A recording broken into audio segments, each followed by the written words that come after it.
Welcome to sold-out Veterans Stadium, where today the Philadelphia Eagles, with a 9-4 record, tied for the best record in the NFC, play host to the Detroit Lions, who are 2-11 in 1979.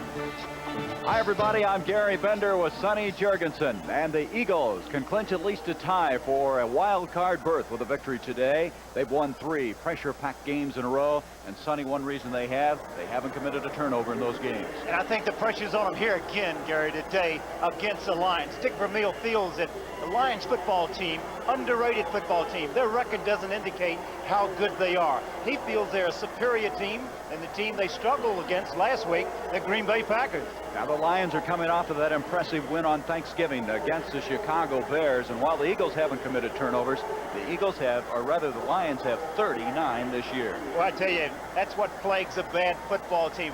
Teams that beat themselves is something that Monty Clark and his staff are really concerned about. Now we're going to have 2 of the outstanding pass rushing teams in the NFL, and the reasons: Carl Hairston, 13 sacks for the Eagles, and Bubba Baker has 12 for the Lions. I tell you, being an ex-quarterback, those two frighten you, and the quarterbacks today better be aware of where they're going to be on the football field. Ready to go now as the Philadelphia Eagles will be kicking off. It is cold today. Temperature at kickoff time, 39 degrees, and it is windy. A wind out of the northwest at 17 miles per hour. And there is a chance of snow flurries as this game wears on. Tony Franklin, one of the big stories in the National Football League this year, kicking off.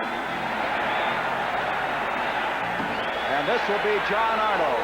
He's a rookie out of Wyoming, and he's going to bring it out to almost the 30-yard line. Arnold, a free agent, who was just re-signed a couple of weeks ago. And let's set offensively now the Detroit Lions. There's the backfield of Rick Kane, who's starting for the 4th consecutive week. Boy, what a year Scott is having at one of the wide receiver spots, along with David Hill at tight end. Their offensive line, well, it's young, but it's improving. Keith Dorney, the #1 draft pick out of Penn State, and a quarterback, Jeff Comlow, who has been pressed into services this year, really just thrown to the Lions in a certain amount of ways. He has had a difficult time, but he is improving each week. This is Kane, and Kane is going to pick up a yard, and that's all to the 30-yard line. Let's set now defensively the Philadelphia Eagles. Hairston with 13 sacks, but Humphrey has 7. And that linebacking core, it's changed throughout the course of the year. Jerry Robinson playing in the middle inside for the injured Bill Berge. And then back deep. Secondary that, well, it's a veteran secondary. Bobby Howard coming in here and just 34 years old. It's a secondary that has 18 interceptions this year. Second down, 9 yards to go. Scott goes in motion. This is Kane again, and Kane is out to the 34-yard line. We're to bring up 3rd down and still 6 yards to go. Sonny, you talked to Dick Vermeil. He feels the Eagles will play well today. He did. He was very confident down on the field. He realizes that they're playing a good football team, and they have to play their best. They can't make any mistakes against this football team. He said, we've had good practices all week. I think we're going to play a good football game. Speaking of practices, the Lions couldn't even find a place to practice this week. 2 days they had to practice on about 25 yards. Had some people clean some snow off for them. 3rd down and 6 yards to go from the 34. That's David Hill, the tight end in motion. Comlow. He gets it off to Bo Robinson, the big fullback, and Robinson is going to be close to the 1st down. He needed to make it to the 39-yard line. He was dropped by Bobby Howard, the veteran left side cornerback. Pretty good call, a screen pass. You see Robinson checking out. It's going to be very close right here. He juggles the ball a little bit. Pretty good concentration to gather that thing in. I think he's going to come up just a little short of the 1st down. Good pursuit that time by Carl Harrison. And to kick the ball will be Swider. And John Shira, who did not play last week other than to hold for placements, is back. He's had some hamstring trouble. Swider has kicked exceptionally well. He is 4th in the NFC with an average of 40.5. Dennis Franks, a former Eagle, snaps the ball. It's a low kick. Shira coming up on the fly and at the 40-yard line. And I'm telling you, he showed some courage on that play. Courage, and he saved the Eagles about 25 or 30 yards by running up and making a catch like that. That was only a 27-yard kick. The ball at the 40. Let's set now offensively the Philadelphia Eagles.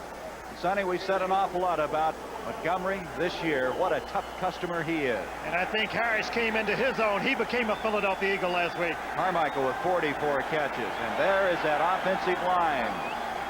A very cohesive group. And Ron Jaworski, who's ranked 4th in the NFC at quarterback. From the 40, first down. Leroy Harris had an 80-yard run last week against Green Bay. In that backfield, Jaworski has a mishandled snap from center. And I believe the Lions have it. The turnovers have not occurred in the last 3 games for the Eagles. On the first play from scrimmage occur.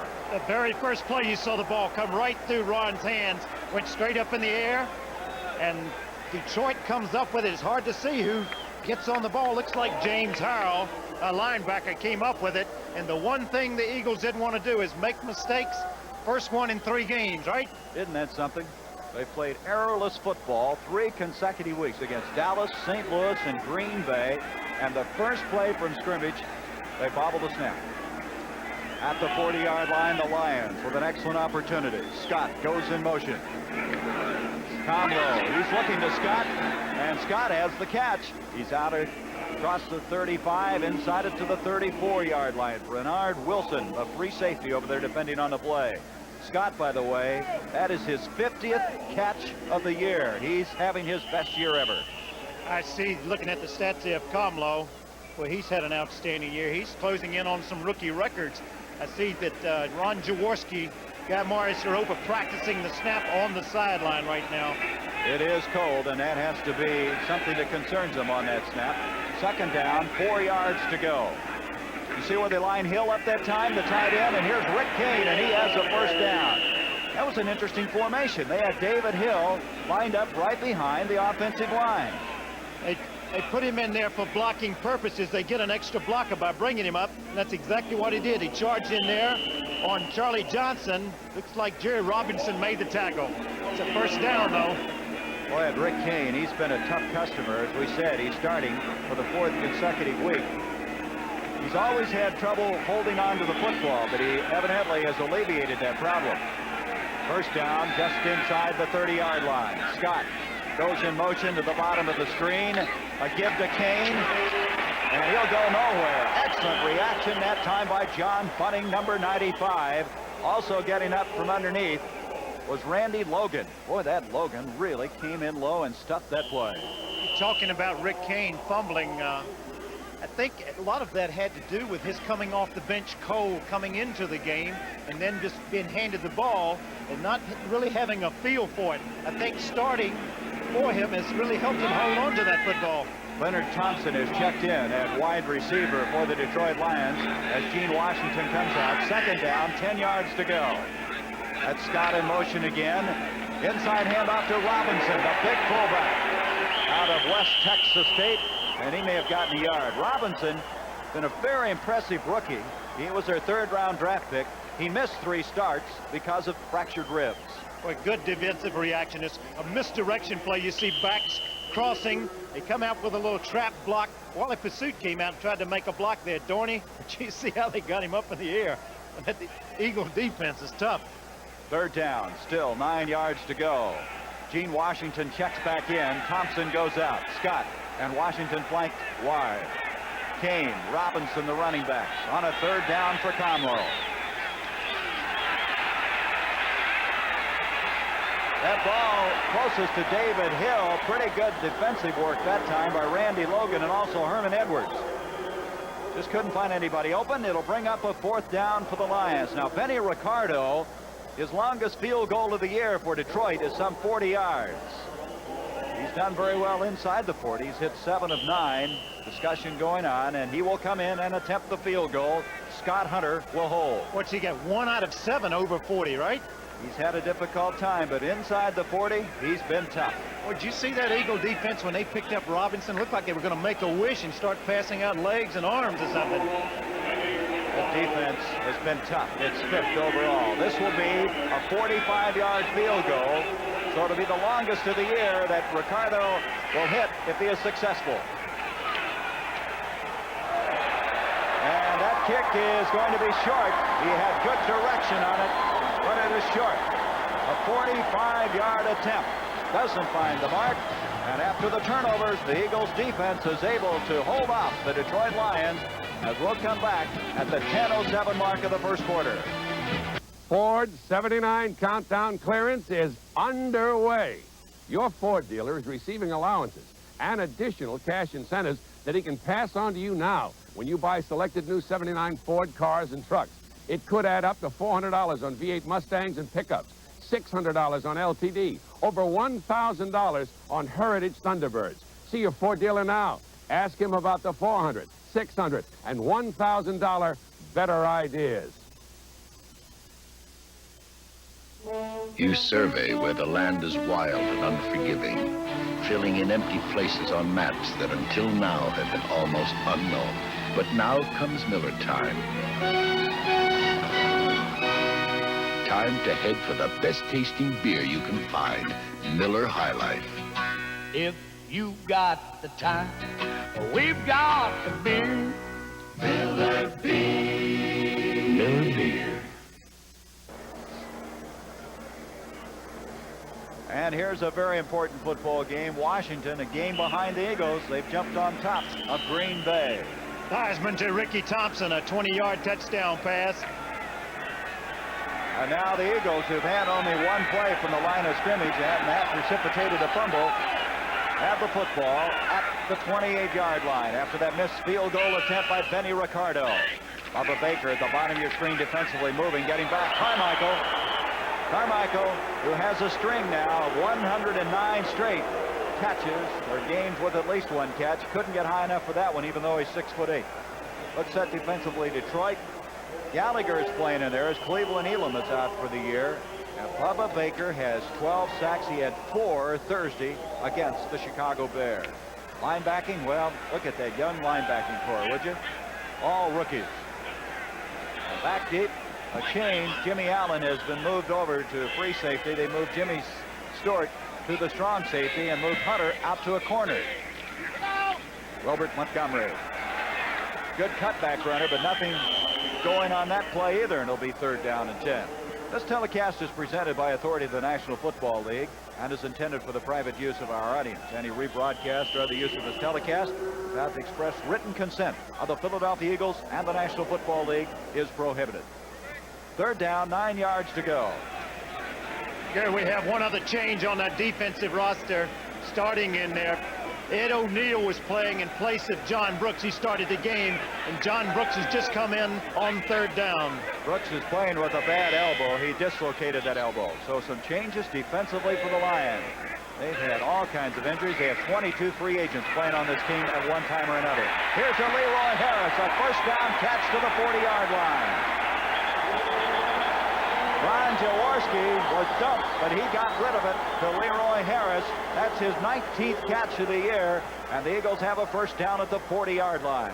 Watch Bubba Baker come from the backside right here on a pass rush. You see how close they were to Jaworski just as he delivered the ball. 11-yard pickup to Leroy Harris. Boy, what a game he had last week. 137 yards rushing against Green Bay and Pittsburgh. That's a dangerous game for them, Sonny. Well, you know what Cincinnati did the first time? Matt Barr kicked a 43-yard field goal to put Pittsburgh on top. From the 40, 1st down, Montgomery, and boy, it is congested up there, isn't it? That's James Harrell, who's one of the big surprises this year. He was a free agent for Denver. He hurt his shoulder. He was put on the injured reserve list by the Broncos. And then the Lions heard of him. They signed him. And what an addition he is. A rookie at Florida. And interestingly enough, Sonny, he didn't even start at Florida. That's right. But he's done a good job. He's had a lot of tackles here lately, hasn't he? 2nd down and 8 from the 42. Carmichael, Charles Smith flanked out. And you see in the wing position go Montgomery and Harris. Now they jump back. No score, 7:53 to go in the 1st quarter. Jaworski on the play action. Krepley. And Krepley has a 1st down catch at the 42-yard line. Keith Krepley. That's his 35th catch of the year, and what a year this tight end is having. Krepley does this as well as anybody, coming across the crossing pattern. See the draw fake again. Stan Wallace did an excellent job that time in blocking Bubba Baker, and he finds Jaworski finds Crafty open. Another first down for the Eagles. 16-yard pickup. They mark it just inside the 43-yard line. There's a stat that's interesting on Jaworski. He has 11 interceptions for the year. Montgomery on the first down, and he'll make it to the 40-yard line, and that's all. You know, this Lion defense on Thanksgiving Day held Walter Payton to 54 yards. You're looking at the strength of their football team when their defensive team is on the field. Offensive is where they've had their problems. Robert Montgomery having his best year. He came in here only 18 yards behind Otis Anderson in the NFC rushing derby. Of course, Earl Campbell leads the entire National Football League. Second down and 8 from the 40.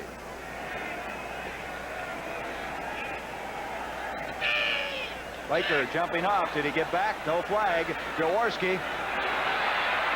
He's going to run it. And he gets down.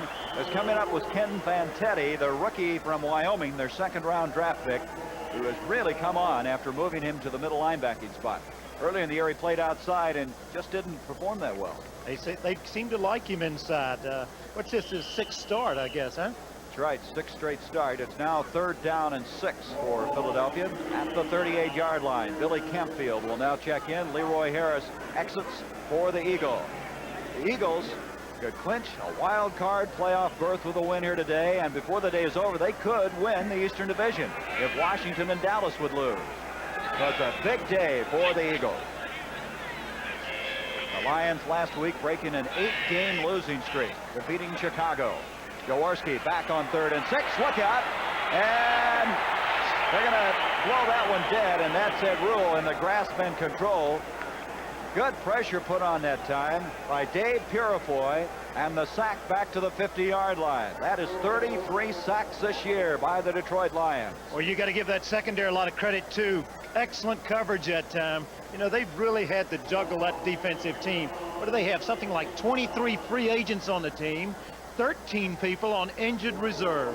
4th and 17 after a 12-yard loss that time. Runniger on a low snap, and he gets it high. This is John Arnold. And Arnold to the 20. Jerry Robinson has him at the 21-yard line. Arnold, with an average of 9.4 on punt returns, stopped immediately by Jerry Robinson, who's just been excellent on the coverage teams. There's no score at the 5:14 mark. It's the Delco Freedom Battery Sale. What do you want from a car battery, America? Freedom to start in the cold. Thanks, Delco. And you? Freedom from adding water. Thanks, Delco. Then come on to the Delco Freedom Battery Sale. AC Delco is making it possible for you to save on the powerful, never-add-water Delco Freedom battery. At participating outlets when you see the Delco Freedom Battery Sale poster. Thanks, Delco! Hey, Les, what are you and Pam up to this afternoon? Oh, we're just sitting around by the pool. Jessica, darling, I just saw the most Later on, why don't you guys come over? When the people in Long Beach, California make phone calls, their voices are frequently transmitted by the world's first fiber optic telephone system providing regular service to the public. It consists of hair-thin fibers like this one, and the fibers now being installed can actually carry over 600 voices at once. Gee. No, GTE. Tonight at 8, 7 Central. My high school class is naming me Man of the Year. And the Old Flames return to Archie Bunker's place. How's Edith? There's the story. 1st and 10 from the 21-yard line after a 33-yard kick by Runniger. You're looking at Keith Dorney, their #1 draft pick, offensive tackle for the Lions, Jeff Tomlow and his team. After not able to capitalize on a fumble recovery, and this field goal of 45 yards, have the ball back. Reddy Scott in motion, give up the middle, and nothing developing on that play because Claude Humphrey was there along with Charlie Johnson. Excellent reaction. I tell you, Bo Robinson just didn't have any place to go. You know, when you look at this offensive team and that they have out on the field, 3 times this year, they've only gone over 20 points, Gary. 3 times. In 5 games, they've only scored 1 touchdown. They've really had some problems offensively. They've lost 8 games by 8 points or less. 189 points. That's all they've scored this year. That's the lowest in the NFL. Second down, virtually 10 yards to go. David Hill, the tight end in motion. Tom Lowe on 2nd and 10. He hits Leonard Thompson. And Thompson at the 27-yard line, dropped by Bobby Howard. Thompson has been a real surprise this year. That's his 23rd catch of the year out of Oklahoma State. Good pattern right here, coming across the middle. Watch him cut right back across the middle here, underneath the linebackers. And boy, Howard had to come a long way to chase him down. 3rd and 4. Sonny, you have to give credit to the Lions forward wall. They protected very well on that play. That's one reason you call short patterns. This year, the Lions have given up 36 sacks. On a 3rd and 4. Tom Lowe out of Delaware. Back to throw, and he hits his man over the middle again, but it's going to be short of the first down. That's Freddie Scott. Frank LeMaster making the tackle. 4th down for Detroit. Boy, those Eagle linebackers, they are quick and active, aren't they? Boy, they are. They did an excellent job then to just keep them. They had 3rd and 4. They complete a forward pass, and they don't get a first down. That's John Shira back for this punt from Larry Schweider. Schweider was picked up when Tom Skladany had to undergo back surgery, and I tell you, they've got a decision to make about him. From what I understand, Skladany's been punting, is ready to punt, but they have so much confidence in this young man, they said, we can't afford to let him go. He was a free agent, Tampa Bay. Picked up, he's out of the University of Pittsburgh. A kick being fielded by Shira again, and he is like a riverboat gambler today. That's twice. He's come up on the fly, hit very hard that time by Dennis Franks, his former teammate, who last year was the Special Teams Performer of the Year for the Philadelphia Eagles.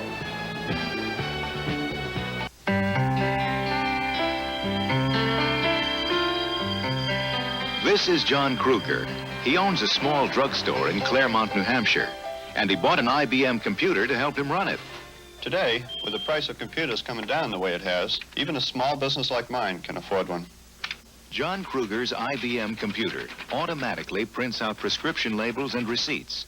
It even produces a year-end record of money spent on medication by each customer, and it keeps track of all his inventory. I found another way to use the computer. As a volunteer fireman, I'm developing a handbook that lists emergency information on every house in town, like the nearest source of water, whether there are kids or old folks living at home, things like that. We've held some practice runs, and we think it's going to save us a lot of time. If you think I'm pleased with the computer, you want to talk to my wife. For the first time in years, I've been getting home before the dinner's cold. IBM, helping put information to work for people. Tonight on CBS, catch a brand new edition of 60 Minutes. Then at Archie Bunker's place, Man of the Year, Archie's left holding the bag. And there's more great comedy on One Day at a Time, followed by Alice and the Jeffersons. And Gonzo battles a chicken burger tycoon on Trapper John, MD. That's tonight on CBS. A chicken burger tycoon? 27-yard kick that time by Larry Schweider. And the Eagles have excellent field position at their own 48-yard line. Leroy Harris, right now, looks as though the Eagles are going to have a tough time running up the middle. Doug English played that one well. English and Baker on the right side of that defensive forward wall for the Lions. They can play with anybody. Excellent. Good football players. Excellent football players. Gain of 1, 2nd down and 9. The Lions this year defensively have had a tough time against the rush. They are 12th in the NFC. They're allowing 155 yards a game. As we mentioned last week, they have shut the Bears down.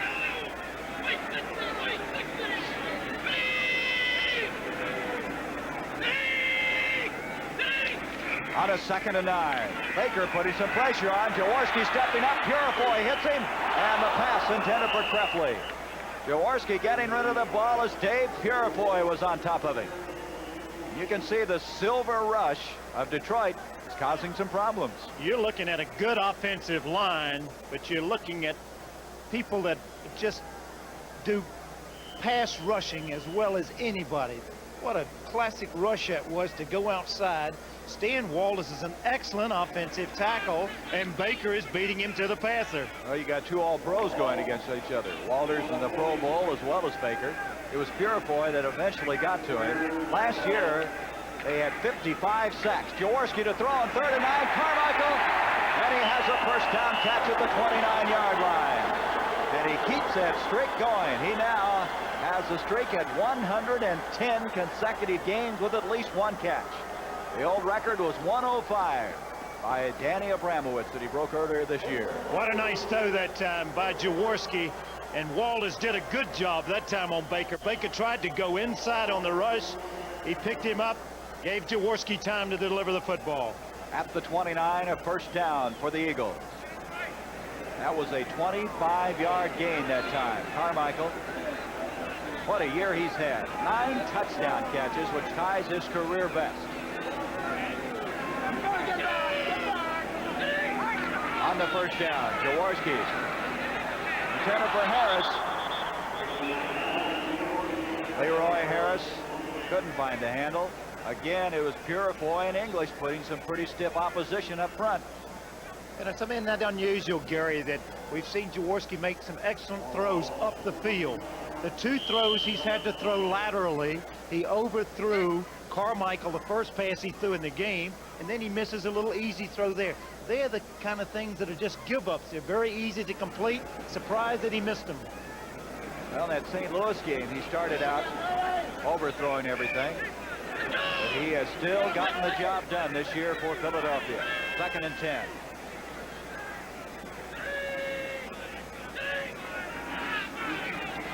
Baker again putting pressure on Carmichael. What a catch. And that'll be another first down at the 16-yard line. Luther Bradley defending on Carmichael. I don't know how you can stop a play like that. Boy, unbelievable throw. Watch this throw right in a crowd. He comes up, but he keeps it high, and Carmichael shows great concentration to come down with it because Bradley was all over him. Boy, 13-yard pickup, and he's second only to Pete Ratzlaff as far as career receptions are concerned, as he's gone to 401 in his career. There's the score. Yeah, the Jets leading Baltimore 3-0. That's in the first quarter. First down at the 16-yard line. Jaworski, pressure put on. Here they come. This time he gets it to Harris. Harris to the 10. Harris to the 5. He's to the 3. First and goal for Philadelphia. Now Baker eventually making the tackle. Good-looking play that time. Good-looking play. They roll away from Baker. Watch Baker this time.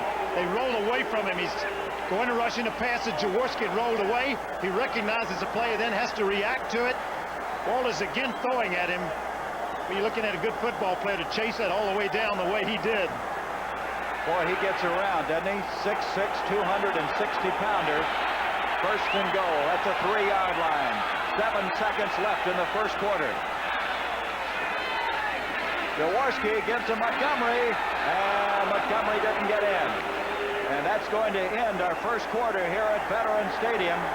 The Eagles are on the doorstep. They can't be more than a half yard away, as we'll return with quarter number 2 as a crowd in excess of 70,000 on hand for this one. This could be a big, big day for Philadelphia. No score, but the Eagles knocking on the door. We'll be back in a moment. If a man's slacks fit him too close for comfort, if he just can't stand to sit, then he needs Levi's Action Slacks, perhaps the most comfortable slacks a man can wear. The waistband and fabric stretch to give you more room when you need it. Comfortable? Comfortable. I could sit through a double feature now. Levi's Action Slacks from Levi's Sportswear, where quality never goes out of style. Usually people don't change insurance companies to save money. They change because of service. That's why State Farm agents work so hard to be good neighbors. When people have a question, I try to get the answer right away. It's the same with the claim. I make sure it starts out right, so it'll be handled right. Fast and fair. We don't lose many policyholders. For your life, your health, your home, and your car. Like a good neighbor, State Farm is there. Next Saturday at 4:30 Eastern on the CBS Sports Spectacular. Come to the slopes of Val d'Isère, France for highlights of World Cup skiing and more.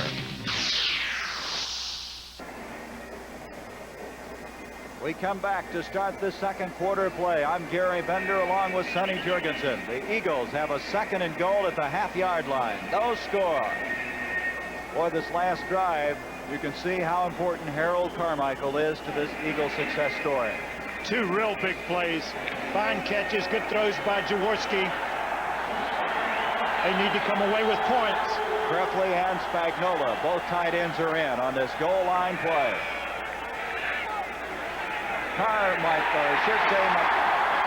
Montgomery taking the handoff from Jaworski, and he takes it in. And this year, Montgomery has 8 touchdowns rushing. You see him, he goes right over the top. They do a good job of blocking down on the goal line. Excellent blocking down there.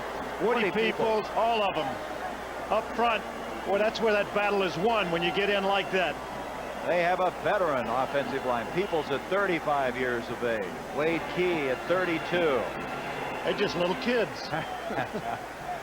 So Montgomery now with 8 touchdowns rushing, 4 receiving. What a year he is having.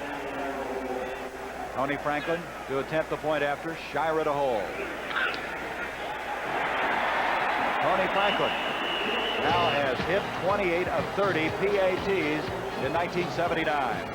So the Eagles lead it 7-0. We're just underway, second quarter. Thunderbird. Thunderbird. Thunderbird. Spread your wings in the new 1980 Thunderbird.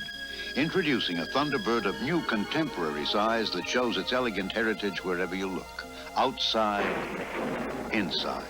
Yet it's remarkably priced, and that includes automatic transmission, power steering, power brakes, vinyl roof, and more. The new size Thunderbird, a better idea for the 80s. Sometimes when you're really loaded down, opening your umbrella can be a problem. But not with Totes one-hand automatic. Just push the button, Totes opens automatically, just like that. Look again. Push the button, it's open. And it's big enough to shelter 2. Beautiful designer colors and prints. Totes is windproof, built to last, and it folds fast, small enough to fit in your handbag. The Totes one-hand push-button automatic. A great gift. RCA wants you to see the right color. Sunrise over the Grand Canyon. Does your television capture the color in all its intensity, in all its subtlety? Does it automatically show you the right shades of color? If not, wait till you see ColorTrack 1980. ColorTrack 1980, with 8 automatic color systems designed to lock even subtle shades of color on track. RCA is making television better and better. There's the scoring drive. And the Eagles with a 7-0 lead. Tony Franklin to kickoff. Ken Calicut and John Arnold with twin safeties back for the Detroit Lions. This will be Arnold at the 15-yard line. And he's dropped immediately at the 25, and guess who it was? Al Chesley, a former University of Pittsburgh standout, who's been a real sleeper for this football team. Didn't hear a lot about him. He's 11th round draft pick, but he's played well on the special teams. And at the 25, that's where the Lions will have it. I think he's got a bright future. There's just no room for him to play right now because everyone else is playing so well. We got a first quarter score, Gary. The Cleveland Browns leading the Houston Oilers 7-0. The Oilers could clinch today if they win, but they're now trailing the Browns in the first quarter. Houston, Pittsburgh, San Diego in the AFC, the NFC, Tampa Bay, and of course Philadelphia could clinch at least wild card berths or victories in this Sunday afternoon's activity. Here's Paul Robinson to the 30. Boy, he got off the mark quickly. Out to the 32, Frank LeMaster made the stop. Paul Robinson, 3rd round draft pick. He was hurt his senior year at West Texas State, but he broke all of Mercury Morris's and Dwayne Thomas's records. And look at this. The Bears leading Tampa Bay. Tampa Bay could clinch today. 3-yard run. Guess who? Walter Payton for a touchdown. That's in the first. Tampa Bay could have clinched it last week. Another score. Pittsburgh now leading 10-0. And there's that Cleveland score. 42-yard pass from Sipe to Mike Pruitt. Tom Lowe on a 2nd down and 4. He has his man. That's Leonard Thompson, and that'll be a first down at the 45. Thompson going up against Herman Edwards. Frank LeMaster also dropping back. First down Tossed by Comlo. They say this quarterback is so good. In talking with the Eagle coaches, they feel that that is his strong point, play action type passes. He's throwing about 85% that type of throw. You see there, he had it right on the money. He found the opening in the zone, and he hit his man, Leonard Thompson. 25-yard gain to the 43-yard line. Comlo has 20 interceptions. He's tied with Jim Hart for the most in the NFC. He's also thrown for over 2,000 yards and 11 touchdowns. Comlo on the first down. Scott and Bobby Howard had a chance at an interception. Howard upset it himself. Very dangerous throw, just a drop back pass. When you throw the out pattern to the wide side of the field, the ball has to travel so far. You see how long that ball was in the air. Bobby Howard reacted to it, almost came up with an interception. Bobby Howard, who has 36 interceptions in his career. He was 8 years with San Diego. He was a starter for 3 years with New England. They signed him as a free agent. He was selling real estate at the time. They are glad to have number 23 on their roster. Second down 10. Comlo is 5 of 7 for 42 yards. Pressure put on this time, intended for Hill. Claude Humphrey came storming through, and Comlo was dumped, and he may have had to hurry that one more than he wanted. Behind David Hill, third down coming up. He definitely wasn't ready to throw that football then, and it was because of the pressure put on him. He had to deliver before the pattern developed. Philadelphia Eagle forward wall has 35 sacks. Hairston with 13. Humphrey with 7. Last year, all year, they only had 29. So you can see how that department has picked up. Dick Vermeil went into preseason training with the #1 goal of improving their pass defense. And they've done it. You put pressure on that passer, you'll improve your coverage. Lynn Burnham now has checked in defensively on this 3rd and 10 for Detroit. And it looks like Dennis Harrison fired off. Dennis Harrison, who's usually a defensive end, had moved in on the nose of Wally Pursuit, and he made some contact. Was he drawn off, or did he go off on his own? Cal Lepore and the officials working today's game. Dennis Harrison, last week having a little trouble with an ankle in that Green Bay game, but he seems to be healthy today. It's against Philadelphia, 5-yard penalty. Encroachment, defense number 68, third down. There's that word again, encroachment, not offside. It's offsides to me. He's on my side of the football, he's offside. Well, that changes your call a little bit. You're 3rd and 5 as opposed to 3rd and 10. Thompson, Freddie Scott, the wide receiver.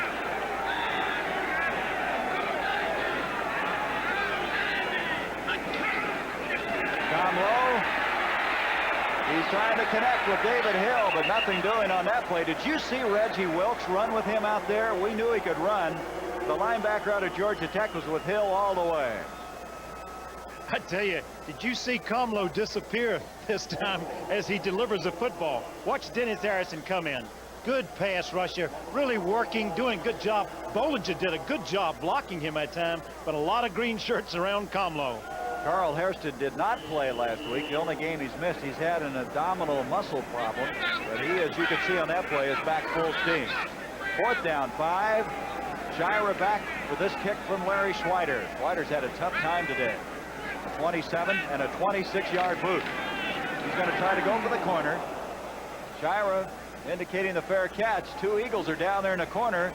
And that ball's going to be downed at about the 9-yard line. So pretty good placement that time by Schweider. 12:54 left to go in this first half. We'll be back. The Eagles leading 7-0.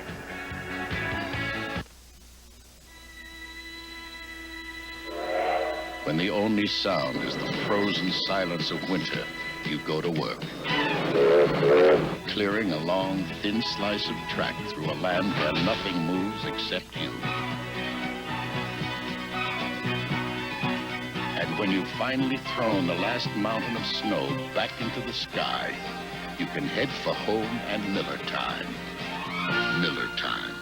Time to head for the best tasting beer you can find. Miller High Life, America's quality beer since 1855. If you've got the time, we've got the beer. Miller tastes too good to hurry through. When it's time to relax, we've got the beer. Miller Beer. At the 9-yard line after 29-yard kick, the Eagles with the football and the lead, 7-0. We'll keep you posted. A lot of big games as Dick Vermeil, his team trying to clinch its second playoff berth in as many years. And if they'd win today, 10 victories would be the first time since 1961 they have accomplished that. And a guy by the name of Jurgensen was quarterback that year. Here's Montgomery. He brings it out across the 10, close to the 14-yard line. Doug English made the stop. It'll be second down and 6. Gary, have some updated scores. The Oilers have tied up the Browns at 7 apiece now. That's still in the first quarter. Earl Campbell ran 11 yards for a touchdown. The Packers, Lynn Dickey getting his first start in a long time, threw a 52-yard touchdown pass to Walter Tullis. That game is tied at 7 apiece. Tullis, the fastest man on that Packer team. I bet he got there in a hurry. Second down and 6, 12:19 to go till halftime. Montgomery cuts it to the 15, and he brings it out to the 20, and that'll be a first down. And that is what Montgomery is so good at, is cutting back against the grain, as Monty Clark didn't like that run at all. Well, you can see just what you just mentioned, Gary, the cutback running ability of Walter Montgomery. You see the play designed to go one way. Look at him protecting the football there as he gets into a crowd of people. Well, he has 12 fumbles. That's the most in the NFL, but he hasn't fumbled in these pressure games that they've been winning. Well, and a lot of that had to do when he injured his left hand, and I think that caused him to fumble the ball a little bit. It had to. 7-yard run, producing a first down at the 20, as we now have a timeout call. 11:43 to go in this first half. The Eagles with a 7-0 lead. A lot at stake here in Veterans Stadium. For those parents who realize that $500 isn't too much to spend to expand their child's world, Radio Shack has the perfect gift. The TRS-80 computer, the most significant investment a parent can make. Programs for your child's education or your business, finance, and home use. Let your children discover tomorrow's technology today. The TRS-80, the biggest name in little computers. Only at Radio Shack, a Tandy company.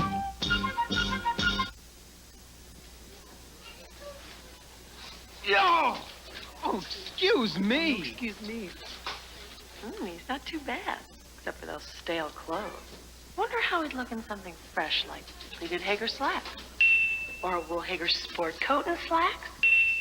Even a Hager vested suit. Cantaloupe? No, let's have a church wedding. Hager, because looking good makes you feel good. Boys, this is the express line. Next Saturday and Sunday at 3:30 Eastern, it's the exciting Mixed Team Golf Championship with top female and male pros competing. I think Monty Clark has that 2-11 season kind of etched on his face, don't you think? And Vermeil, just the opposite, right? Animated, having fun, very confident, thinking his team's going to play well today. As we come back, the Lions asked for that timeout. They have 2 remaining.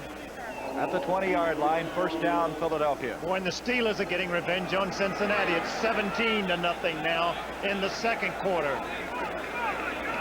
See Carmichael this time. He's in a wing position.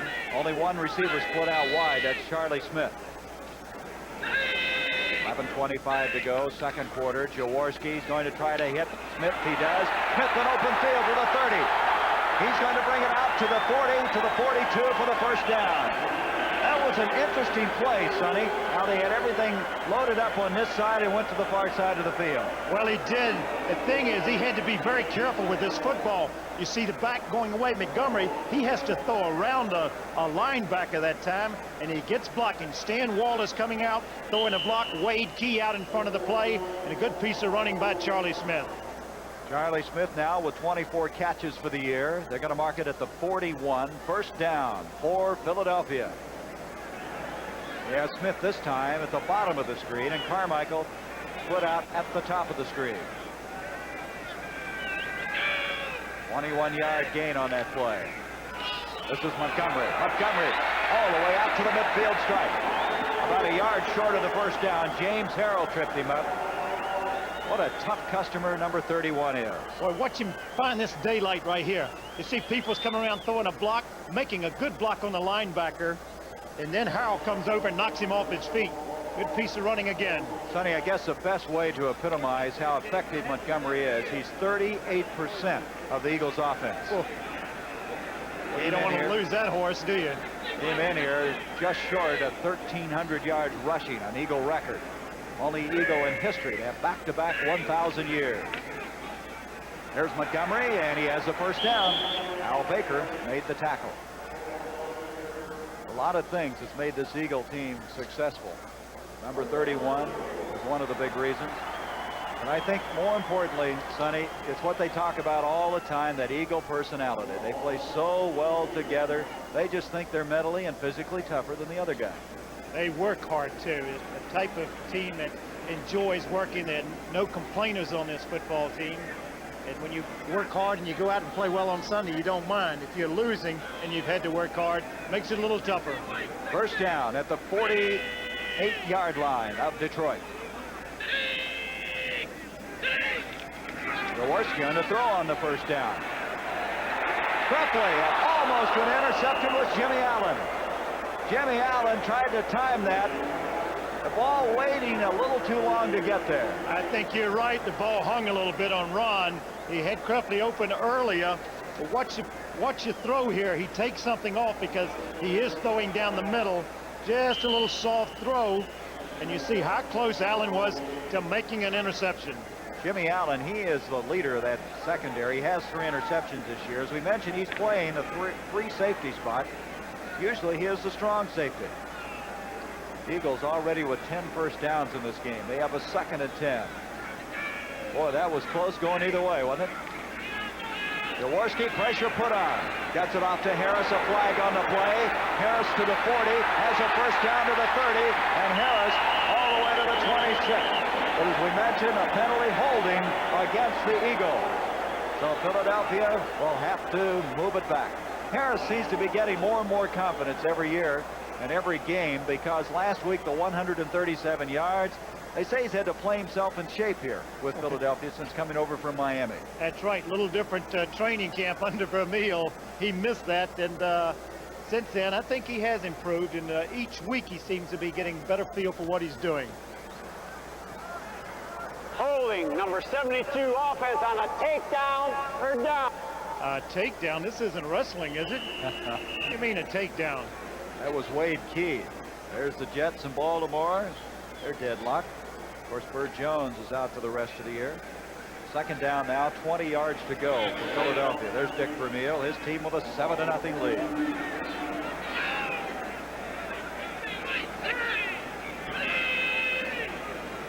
A lot of jumping around by the Eagles. 2nd and 20. Hit from behind. That's Bubba Baker again. I tell you, I really like this Bubba Baker. He is everywhere. I tell you, he's going against one of the best offensive tackles in football, and he just doesn't quit. And that's the thing that bothers you as a right-handed quarterback, is that man coming from your blind side delivering that football when you know he's back there, but you can't take a look at him, and you got to stay in there and throw the football. That time he just got there in time to knock the ball out of Jaworski's hand. That's the reason you had, what, 9 operations? Those guys from the blind side? Well, I tell you one thing, I'm full of metal. I got screws in both shoulders from people like him. From the 42, 3rd down and 20.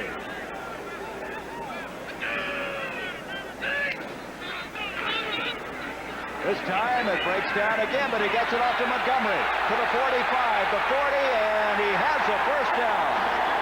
Montgomery to the 35-yard line. So on a 3rd and 20, they get out of it, but there is a flag back around where Jaworski was throwing the football. I think it's going to be unnecessary roughness on Baker that time for coming in. He hit Jaworski late as he delivered the ball. He kind of got back inside of Walters. It's going to be against the Lions. 22-yard pickup, and they'll tack 15 yards onto that. So they're just short of the 20-yard line.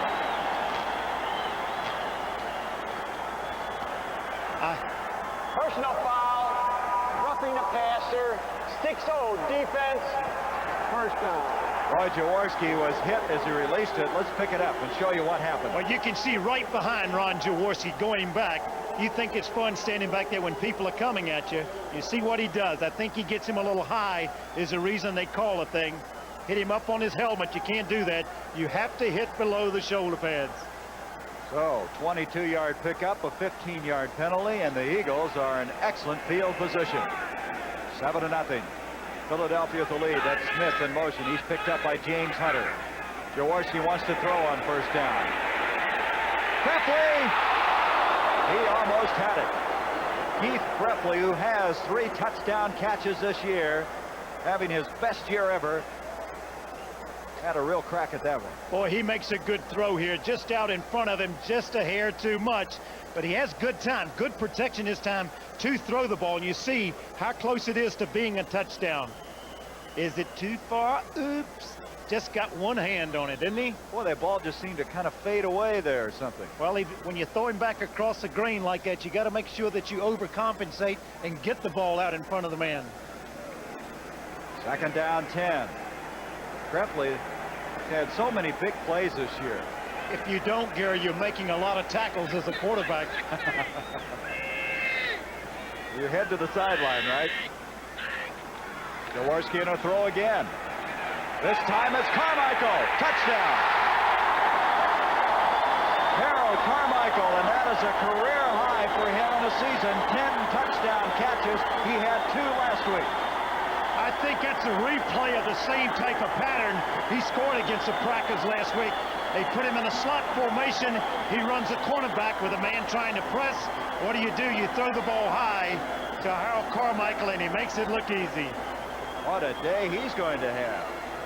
Already 3 catches for 58 yards and a touchdown. 13-0 Philadelphia. Remember, on this drive, they overcame a 2nd and 20. Yes, they did. That big penalty against Bubba Baker really hurt the Lions. Tony Franklin point after. And Franklin makes it a 14-0 game. And the Eagles, sensing blitzed a wild card playoff spot, have jumped on top 14-0 with 8:20 to go in the first half. In just 3 years, audio buffs have made Pioneer speakers America's best-selling. Pioneer is also the leader in cassette decks. Over the years, our amps and tuners have received critical acclaim, as have our turntables. So, if you want a hi-fi system that's matched as carefully as it's engineered, get a component ensemble from Pioneer, because a component ensemble is only as good as the components ensembled. Pioneer, we bring it back alive. Good. Now I can go to bed. No, wait a minute. I want to give you your gift while we're alone. It's something just for you. A washer and dryer. Now, come on, will you be serious? Okay. All right, close your eyes. Merry Christmas. Give her a diamond. It's forever.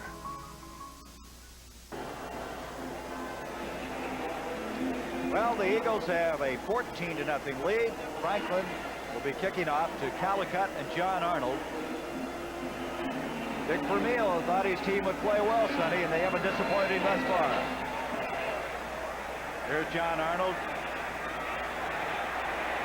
Arnold to the 20, to the 25, 26-yard line.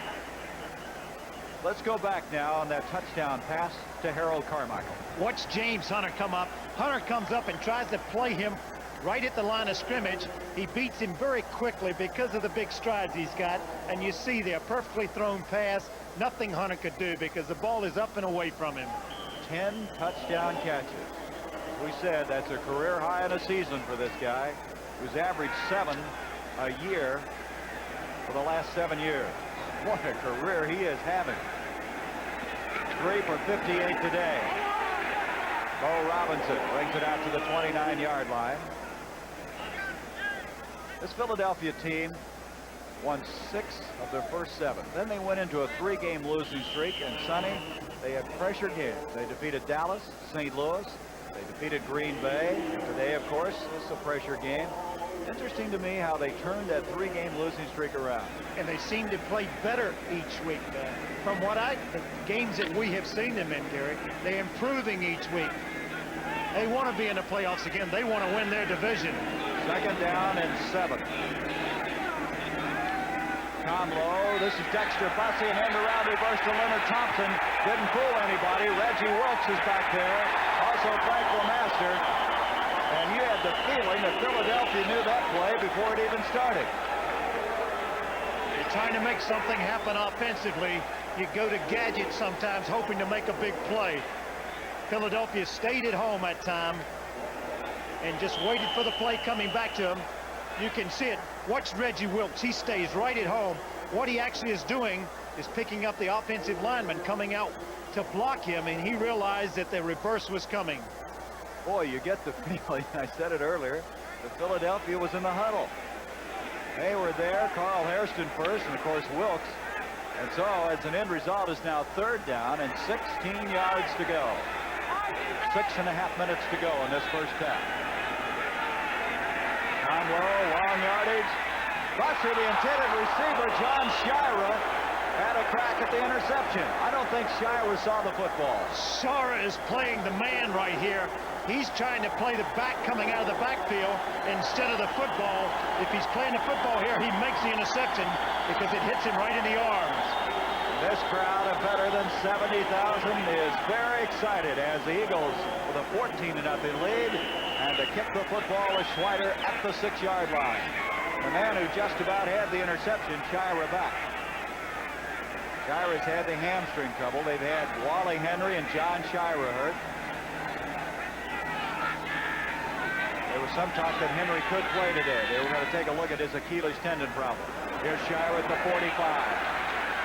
Flag on the play. Up the middle. He's tripped up. Larry Schweider, the punter, was the only man between him and the goal line, had Jimmy Stewart not tripped him up. But there is a penalty flag at the 47-yard line. We may get some kind of clipping on this thing. If they do, it's going to take it back, but the Eagles will still have pretty good field position. Going to be clipping against Philadelphia.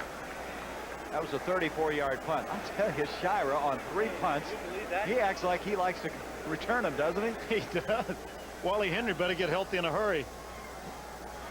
Dick Vermeil said, all I can say about Shira is that he is a great athlete. And I think that's maybe not giving it the emphasis you should, because what's he do? He returns punts. He can play quarterback. He holds on the placements. It's a 5th back on their nickel defense. Boy, this... Wait a minute, he's pointing at Detroit. What is this going to be? Howard, he's already given a clipping indication. We'll have to get some clarification on this call. We anticipated the Eagles, obviously, because they were the receiving team. But it's against Detroit. Cal Lepore stepping it up. Here's Doug English asking just what's happening here. Let's listen to him. How do you clip when you're kicking the football? I don't understand. We'll have to get a clarification on the call. It's an unusual call.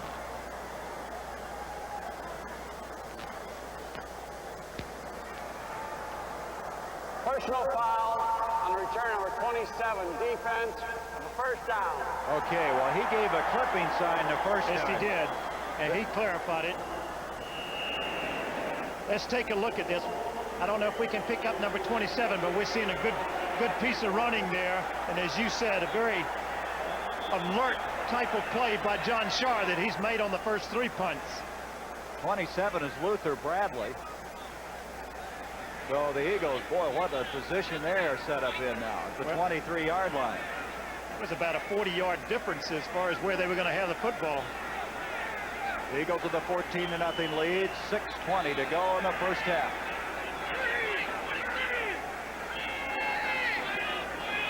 Krepley dropping out, going in motion. You don't see that very often.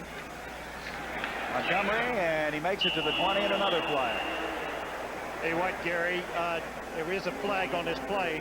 Could be another holding call. Just looking at the Lions sidelines, Joe Reed, who hasn't played, coming back off of injury, a groin pull. He's had a number of injuries. I think he's warming up to come in and play. I think they have to take a look at him, see if he can generate a little offense, because Monty Clark's got to make some decisions about the future of this football team. There he is, number 14. He was hurt in the first game. Holding, number 50. Offense, first down. That's Guy Morris, the center, holding. So that brings it back outside the 30 to the 33. Hey, things are happening in Washington, D.C. The Packers are leading the Redskins 14-7 now. Boy, that could be a damaging loss for Washington. First down now, 20 yards to go for Philadelphia.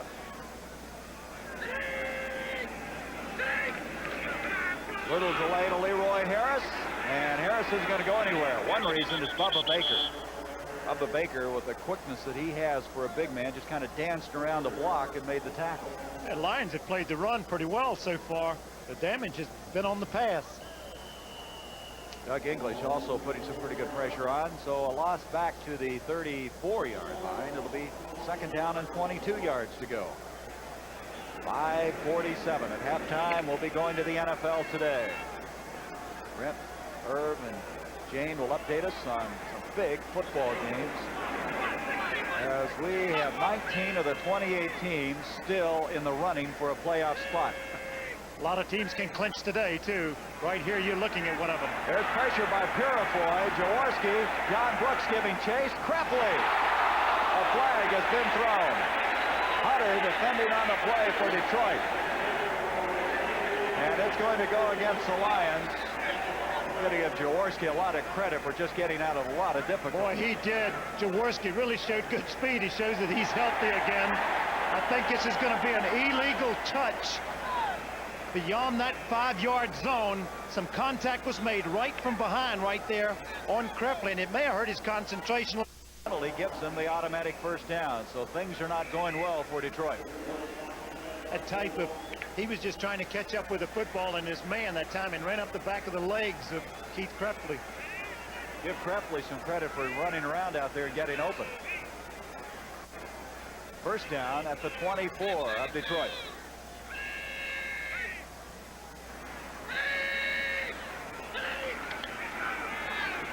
Jaworski looking for Carmichael. Touchdown. Harold Carmichael, for the second consecutive week, has 2 touchdown catches, and he made that look so easy.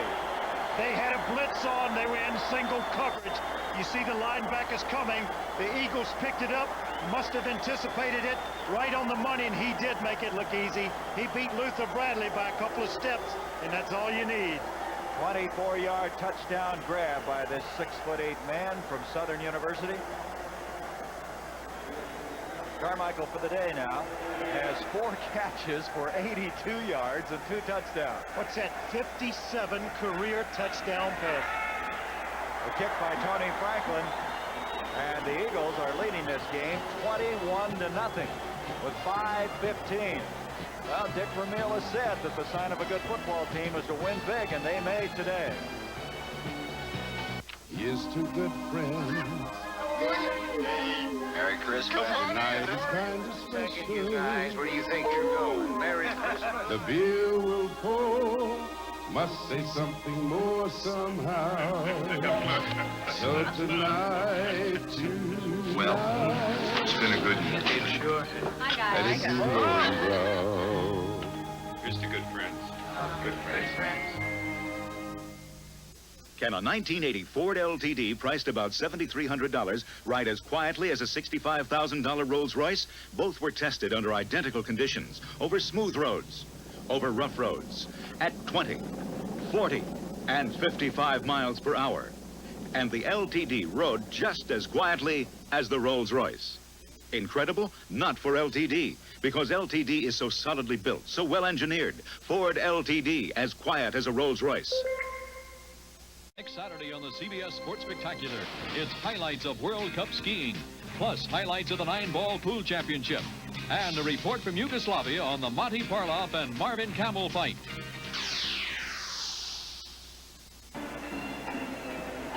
$21-0 as you look at Tony Franklin, who's added 3 point afters. Kick kicking with a bare foot. It makes you hurt to watch him do that on a day that started at 39 degrees. Ken Callicutt trying to come up with a football. He didn't get it. I don't know who has it, but Ken Callicutt could not get a hold of that football. Boy, they got it. Detroit came up with it. That's got to be one of the most frightening experiences in the world to stand back there and can't come up with a football. Let's go back now and look at that touchdown pass to Carmichael. Watch your linebackers come on the blitz. You see Harrell at the top of your screen. Montgomery picks him up. Then Harris picks him up. O'Neal was coming too. When you got single coverage, you better get a lot of people around a 6'8" receiver. And you see, just beat him on a little quick post, wide open, made it look easy again. You see that? They had Preppley staying in and blocking on that play. That was Luther Bradley who saved the football for Detroit. Bo Robinson on a sweep. And Robinson will get out to the 13-yard line. Joe Reed in at quarterback now. They have made the change, trying to generate a little offense here. I don't think there's any pressure here, Gary, on Joe coming into play. Even though they're trailing 21-0, he can just go out, throw the football, have some fun, try to get some points on the scoreboard. Second down 8. Joe Reed, hurt in the first game, out 10 weeks with severe abdominal and groin muscle pulls. Young man out of Mississippi State, originally a San Francisco 49er, 11th round draft pick in 1971. Reed on 2nd and 8. Intended for Kane, a collision that time with Frank LeMaster. Monday, the White Shadow gets a new star player and a great big problem. Then on MASH, Klinger wishes he had 6 hands. And at WKRP in Cincinnati, it's ratings time, and there's good news and bad news. Then Ed Asner stars on Lou Grant. It's all on CBS Monday night. Going to come to a 3rd down and 8 with 4:55 remaining in this first half, and it's been all Philadelphia thus far. 21-0. The Eagles seeking their 10th win of the year. Let's see if they come after him on the blitz. Reed back, running out of difficulty. Dennis Harrison has him for a loss at the 12-yard line. And that place is in Bedlam right now. The fans loving the way the Eagles are playing in the first half. They call him Bigfoot, number 68. He shows you a big, long arm this time because he has to stretch out to go after Joe Reed. Good play. And as you said, 70,000 people, they smell those playoffs too. On a 4th down and 10, Swider will go back to kick from the end zone. It's Shira again. This time he's standing at the Lion 45-yard line. Shira at the 49. And he'll make it to the Lion 40-yard line, and the Eagles with a 21-0 lead figure they might at least get within the talented toe distance of Tony Franklin. Well, they get great field position again. 37-yard kick that time. Ken Callicutt making the tackle for the Detroit Lions. Couple of scores here, Gary. Pittsburgh leading the Cincinnati Bengals 24-3. That's in the second period. And the Colts are trailing the Jets 10-3. That's also in the second. Saturday on CBS, we're going to have quite a football game right here in Veterans Stadium. Dallas and Philadelphia beginning at 12 noon Eastern time. Dallas would like to come back after losing to the Eagles on that Monday night game. This is Leroy Harris, and he has a first down inside the 30 to the 29. Boy, what blocking. Now we have some pushing and shoving going on. Petey Payroll and Doug English having an altercation. Well, the defense really been on the field a long time. Good blocking up there. Boy, did he get buried. And Harris just scooted right through there and picks up a first down. Petey Payroll is going to drive him right through the surface of this playing field, and that was why they were a little unhappy with each other. 12-yard run just inside the 30-yard line. 3:44 remaining, second quarter. Campfield in the backfield along with Leroy Harris. The Eagles are marching, and they're moving to at least, they hope, a clinchable wild card berth. Here's Billy Campfield. Campfield picks up close to 5 yards. Ed O'Neill, number 55, making the stop for the Lions. Ken Fantetti. It'll be ringing up a 2nd down and 7. Boy, the Chicago Bears are taking out their frustration on the Tampa Bay Buccaneers. They lead 14-0 now. The Walter Payton 3-yard run for a touchdown, and then Mike Phipps hit Dave Williams with a 13-yard touchdown pass. You know, the interesting thing about that, Tampa Bay really only needs to win 1 of their last 3 to still clinch that Central Division, but they could have clinched it last week, and they could have clinched it today. And they're struggling. The Eagles are tied with Tampa Bay with the best record in the NFC, 9-4. Intercepted by Bubba Baker. A flag on the play. Jaworski couldn't find anybody, and he hit one of his offensive linemen in the back. And Baker came up with the carom and the interception.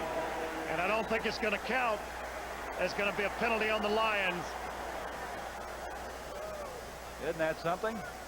Well, when it rains, it pours. Everything goes against you. What's the old saying? If you had any luck at all, it would be bad. That's what's happening to the Detroit Lions. I think it was Jerry Sizemore that the ball hit.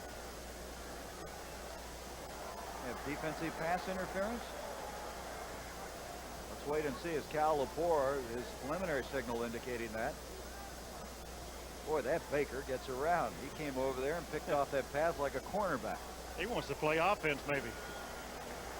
The Lions, they just soon forget this first half of play, I think. Looked like they had the interception. Instead, the Eagles have the football at the 21-yard line. Let's listen. Straighten us out, Cal. Illegal contact, 46, defense, 1st down. That's Jimmy Stewart, a former New Orleans Saint, starting today. Walt Williams had a bad shoulder, so they had to shake up that secondary. They moved Stewart in at a safety spot, moved Hunter to a corner. And they picked up 2 new players today. I mean, this week, Nate Allen and Don Patterson. 1st down. Just short of the 20-yard line. Jaworski. Campfield and over there trying to come up with the interception. Shaken up on the play, Luther Bradley. That's Bradley, who was over defending. Actually had a pretty good shot at coming up with that ball. Well, he did, because they were in a zone. He sloughed off. By sloughing off, I mean he lets his receiver go, and he released him to the free safety, and he waited for Campfield to come into his territory. Almost had a chance. Campfield went right under him, and I think he may have hurt his knee going under him like that. Bradley has 4 interceptions this year, which leads Detroit.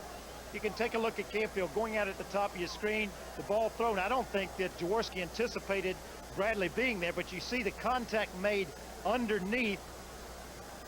It's hard to say what's going to, what kind of injury it's going to be, Gary, but he came down a long way. May have knocked just the wind out of him. Let's hope it's not serious. They've had enough injury problems. You know, a statistic that really shows the first half of play. The Eagles have 16 first downs. Detroit has only 2. And a 21-0 lead. Well, the next to the last week of the regular season of play. Next Sunday, look at this action. Los Angeles, Atlanta, the Giants against St. Louis. New coach there, huh? That's right. Larry Wilson. And Sonny, you'll be up in the warm climate of Green Bay. Yeah, and you're going to be down with the golf tournament. Nice, sunny Florida, huh? That's right. Bob Rowe, our producer, and I will think of you down there. Hey, thank you. I'll be freezing. It'll be nice and warm up there in Green Bay. Tampa Bay goes against San Francisco. That's next Sunday. NFL on CBS, and it all starts with the NFL Today. Be sure now to consult your local listings for the game and time in your area.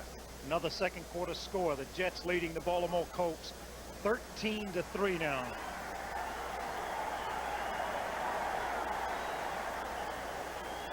So Bradley shaken up on the play. It looks like he might be all right.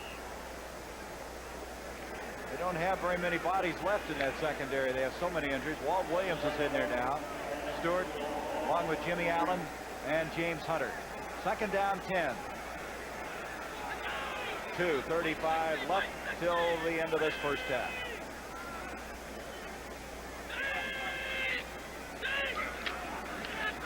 Jaworski, Baker putting pressure on Campfield with a catch, and he's hit immediately. Coming up there was Harrell, number 51. Well, I like this guy. He's just come out of nowhere to help this football team. Harold made a good play that time.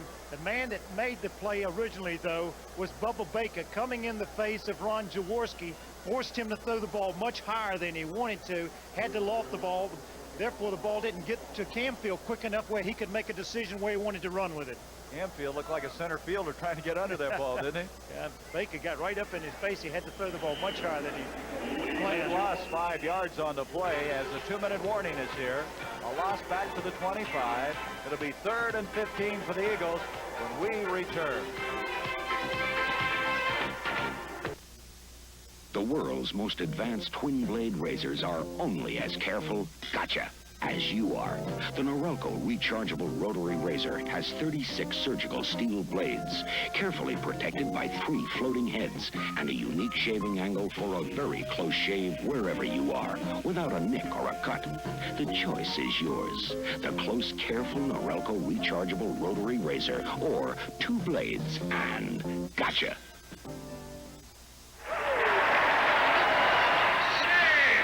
We challenged hotshot Garland Dwyer with the Mattel Electronics baseball game. You are off. Inside, a tiny thinking computer plays like a team of pros. The computer fires a fastball. Strike one. Now a curve. It's a triple. Garland's trying to stretch it home. You're out. Pocket Baseball, one of 7 sports games from Mattel Electronics. Hey, who's in there? Wilbert Montgomery is going to come back into the lineup for Philadelphia. He has 29 yards rushing on 9 carries and a touchdown thus far.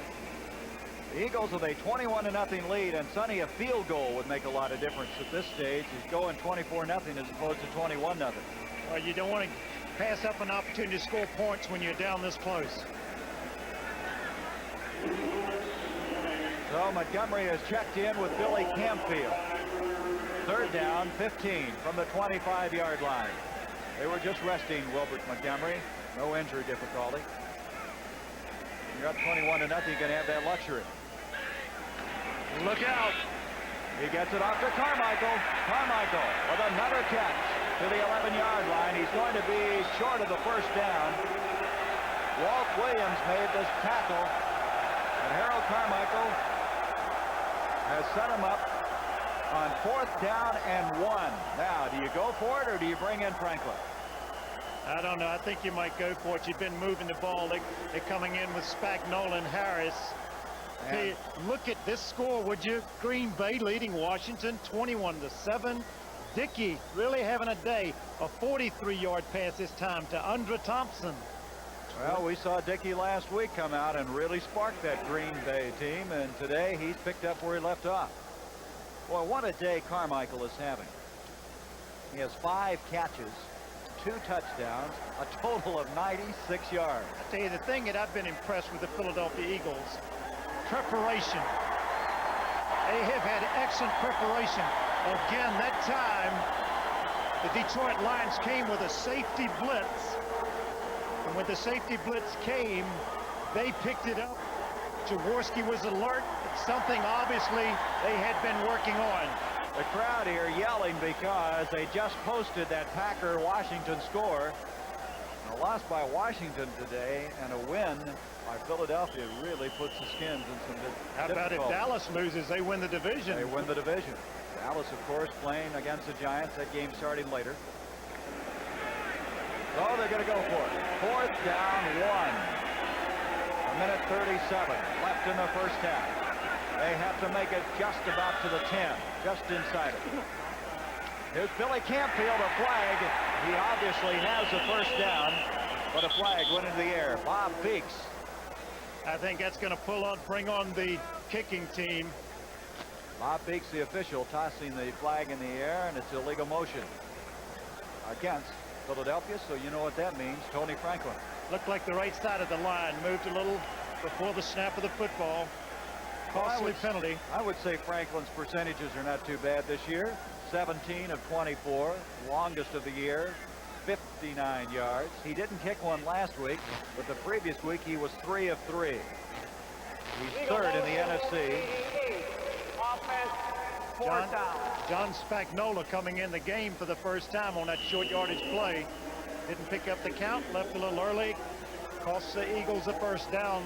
Franklin will have to attempt the field goal. Franklin third in scoring in the NFC, and this is going to be a 33-yard field goal attempt. Against the wind, too, Gary. Boy, it's hard to read the wind here, and I think you're right, though. It will be. It swirls a lot in Veterans Stadium. My foot hurts just to see him kicking in this kind of weather without a sure sock. 33-yard attempt by Franklin, and he got it. Oh, did he ever get it? Right down, dead center, high up. And Tony Franklin has just hit his 18th field goal of the year, which is 10 more than they had all of last year. Well, we were talking about some warm weather. Well, we're going to have the Mixed Team Golf Classic next Saturday at 3 o'clock Eastern, or I should say 3:30 Eastern and 4 o'clock Eastern. So we'll have Lon Hinkle, the winner of the recent World Series of Golf, and Pat Bradley, returning as defending champions in that 72-hole Mixed Team Classic. 48 teams composed of one member of the PGA Tour and one member of the Ladies Professional Golf Association will be competing. 72 holes in the 4th annual event. Jerry Pate, Hollis Stacy, Ben Crenshaw, Judy Rankin. Well, that's a nice format, too, isn't it? I enjoy that. Well, we'll think of you as you're up there in Green Bay. Don't rub it in. 24-0. Tony Franklin. I'm going to be on the beach and get a little suntan. This is John Arnold. Oh, he's still on his feet. Boy, what a courageous run by John Arnold, the free agent out of Wyoming. And so the Lions will have it with 1:21 left to be played in this first half of play. And this has been, I would say, a productive first half for Philadelphia. Let's go back and show you the effort by Arnold. Arnold, boy, he really takes a hit here. It looks like he didn't see the man coming down to make the contact. As he breaks back, he comes right back out of it after he makes the initial hit is made on him. He shows good balance right there. You see the hit, and he rolls out of the thing and keeps running with the football, makes a good strong run afterwards. There's Carl Hairston firing off before the snap. Yeah, but Baldishwald, I think, picked his hand up. He's not allowed to pick that hand up. The last drive is only 25 yards in 6 plays. They've been able to capitalize. Time of possession, 2:52. There's your time remaining, 1:21. Well, these officials have done a good job here in this first half, haven't they? Cal Lepore and his crew. False start, 76, offense, first down. You know that John Arnold, we were mentioning him and showing him on the replay. He made the team as a free agent. They had a tryout camp. They call it the Gong Show, and he's the only one they signed. They brought him back, and he's played. And this is Dexter Bussey. Bussey is out to the 34-yard line. Dexter Bussey dropped short of the first down. Just outside a minute remaining in the first half. That was Reggie Wilkes who made the tackle. No huddle for the Lions. Their hurry up is Joe Reed, the quarterback. Now has a 2nd and 4. Gene Washington, the intended receiver. That stops the clock with 53 seconds. This is kind of a tough situation for Joe Reed. I mentioned the fact that he shouldn't have any pressure on him because they are trailing so much right now. But he's showing a lot of rustiness because he hasn't played in quite a while. Kansas City leading 7-0. Rookie Steve Fuller, 28-yard touchdown pass to J.T. Smith. Just pointed out here, Sonny, that the Eagles' second quarter has been their most productive of the year. They've scored 112 points in the second quarter. Opponents, on the other hand, have scored only 57. Here's Reed back to throw, and Rick Kane can't hang on. And the Lions will kick again. Good little throw, a little crossing pattern underneath the linebackers. The Eagles playing very loose right here. And you see it's just dropped over. This lack of concentration. Swider, he's been busy in this first half. He's already kicked 5 times. He'll be booting from the 19-yard line. Shira goes back for Philadelphia. 48 seconds, still have time.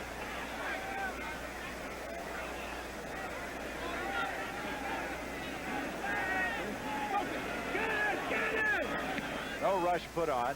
He drives this one way back. Shira getting away from the football, and what a kick this is.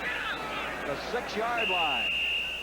That ball was powered out of there by Schweider, who was not kicking all that well. You know what that was? 61 yards. I think it surprised Schauer, too, but he did have the wind with him, and you could tell the way the ball went through there. He just drove the ball, kicked it over his head. Good kick.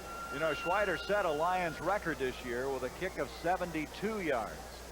So a 61-yarder helps that average, which up to that point was not all that impressive. It was a 30-yard average. So Ron Jaworski and his team have the football at the 6-yard line. 35 seconds remaining in the first half. 24-0, Philadelphia. I think they just want to get into the dressing room right now. Get ready for the second half. Nothing fancy here, no mistakes. Watching them, they'll probably go for the touchdown. Leroy Harris bounces outside, and look out! He's out to the 20, to the 25-yard line. Everybody was jammed inside, and Harris, who last week set an Eagle record going 80 yards, picks up big yardage. 19 yards on that run. He really had no design. He was just trying to get stopped right there to get the clock over with. Everybody got caught inside. He goes outside, and boy, Stewart's got a chase on his hands to finally wrestle him out of bounds. I tell you, Harris is averaging 4.8 a carry. Of course, an 80-yard run helps that average a little bit. 19-yard pickup to the 25. 27 seconds. Still left to be played in the first half. Here's Billy Campfield protecting the football and moving it to the 29-yard line. And so with 19 seconds, they're in no hurry now. Philadelphia has had to scrape and really scramble to win the last 3 weeks, but today they have a little breathing room at halftime. As this clock will wind down, they will not snap the ball again in this first half of play. And so the Philadelphia Eagles, who can clinch at least a wild card berth with a win today, are halfway there. A good and comfortable 24-0 lead. Here's to good friends. Tonight is kind of special. How you holding up? I'm all right. You want to go for 10 miles? If we make it, I'll buy you a beer. If we make it, I'll buy you a Lone Brow. When you want the taste of a truly great American beer, tonight, let it be Lowenbrow. Tonight, let it be Lowenbrow. The 79 Ford Countdown clearance is underway. Your Ford dealer is receiving allowances and additional cash incentives that he can pass on to you right now when you buy selected new 79 Ford cars and trucks. It could add up to $400 on V8 pickups, $500 on V8 club wagons and vans, $600 on rancheros. So see your Ford dealer now. Ask him about the $400, $500, and $600 better ideas. If keeping up with your car is getting you down, fight back with STP. STP gas treatment fights to keep your carburetor clean, and that can help keep your engine running like it ought to. Try STP oil treatment. A recent test with older cars that use a lot of oil proved it reduced oil consumption an average of nearly 15% in those cars. Come on, fight back with STP. I need them all. 24-0, our halftime score. Philadelphia with the lead as Ron Jaworski has hit Harold Carmichael with 2 touchdown tosses of 20 and 24 yards. Montgomery with a 1-yard smash. And Tony Franklin added a 33-yard field goal as the Eagles just dominated this first half of play. The Lions having a difficult time with the penalties. And let's look now, Sonny, around the league, and this is a surprise. And this is at halftime. Chicago leading Tampa Bay 14-0 there. Green Bay leading Washington. 2 touchdown passes. Len Dickey, as you said, he came in and did a good job last week in relieving David Whitehurst. He's thrown 2. They lead. That's at halftime right now. It's 21-7. Washington, kind of hard to figure, and the Jets now have bumped up their lead against Baltimore. That's still in the second quarter, 13-3 now. And Pittsburgh doing a job on Cincinnati. It's 24-10, and that's at halftime. Pittsburgh has had a real scare a couple of weeks in a row, and now they have a little breathing room. But Cincinnati, a very dangerous football team. And Buffalo, boy, what a surprise they are. Chuck Knox really has them playing well. They're coming back now and leading 7-3. That's in the second period. Houston and Cleveland all tied up still. That's at halftime, and it's 7 apiece. Cleveland seems like every week they have one of those games that goes right down to the end. And St. Louis and San Francisco, and of course the big story there, Larry Wilson, the interim coach, and Steve Pozarkowicz playing at quarterback in place of Jim Hart. And San Francisco starting Joe Montana today. And Kansas City leading Seattle 7-0. With their rookie quarterback Steve Fuller playing, and he got him a touchdown. Seattle still has slim hopes of making the playoffs in the West, as they have won 4 in a row. So a beautiful day here, a sunshiny day, a little cold with 39 degrees. As we'll be coming back with more of this game, but right now let's go to the CBS Sports Control in New York as they'll post us on what's happening throughout this league. Coming up next on CBS, one of 3 doubleheader games. The Atlanta Falcons will be playing the San Diego Chargers.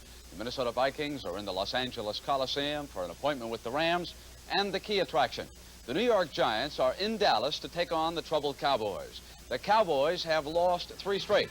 In fact, you have to go back to this rally for their last victory. 1:21 left. Roger Staubach trying to rally against the Giants. The Cowboys are behind. 3rd and 2. He hits Drew Pearson. First down at the 29. From the shotgun again. Staubach to Pearson, and he gets to the 45.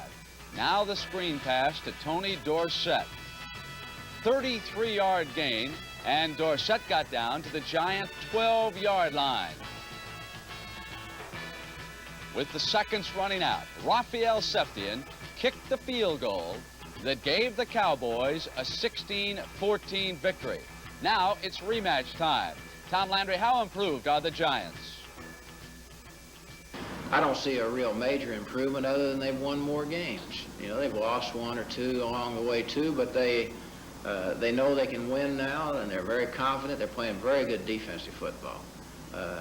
Tampa Bay beat them pretty well, but they did it mostly on passing and turnovers. But they're a good defensive team. Our offense is going to have to play awful well. Irv, I think we should add that if the Cowboys had lost that game to the Giants, that losing streak would now be 5 because they had lost the week before to Pittsburgh. Now, you have been following the Dallas Cowboys very carefully. What's wrong with the team this year?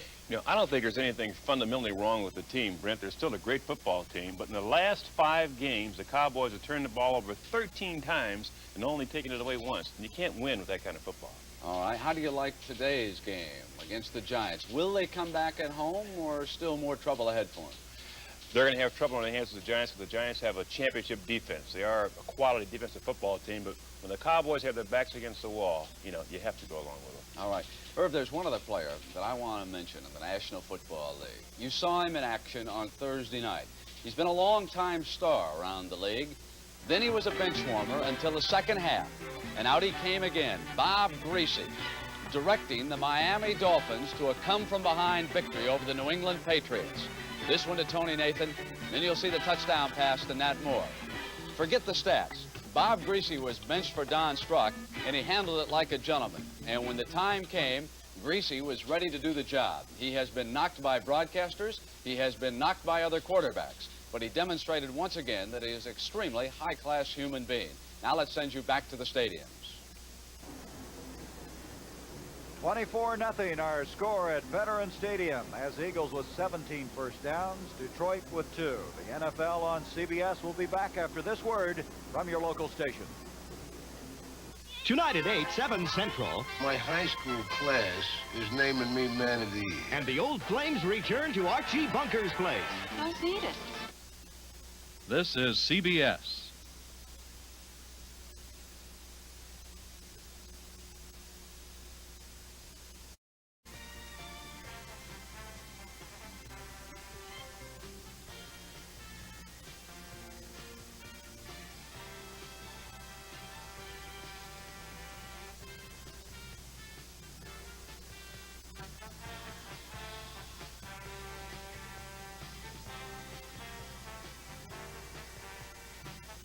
Back live in New York, I'm Brent Musburger. The Tampa Bay Buccaneers have run into big trouble in their attempt to wrap up the NFC Central title again today. Doug Williams is off. He has completed only 3 passes in the first half, 3 interceptions, and more kicking woes for John McKay.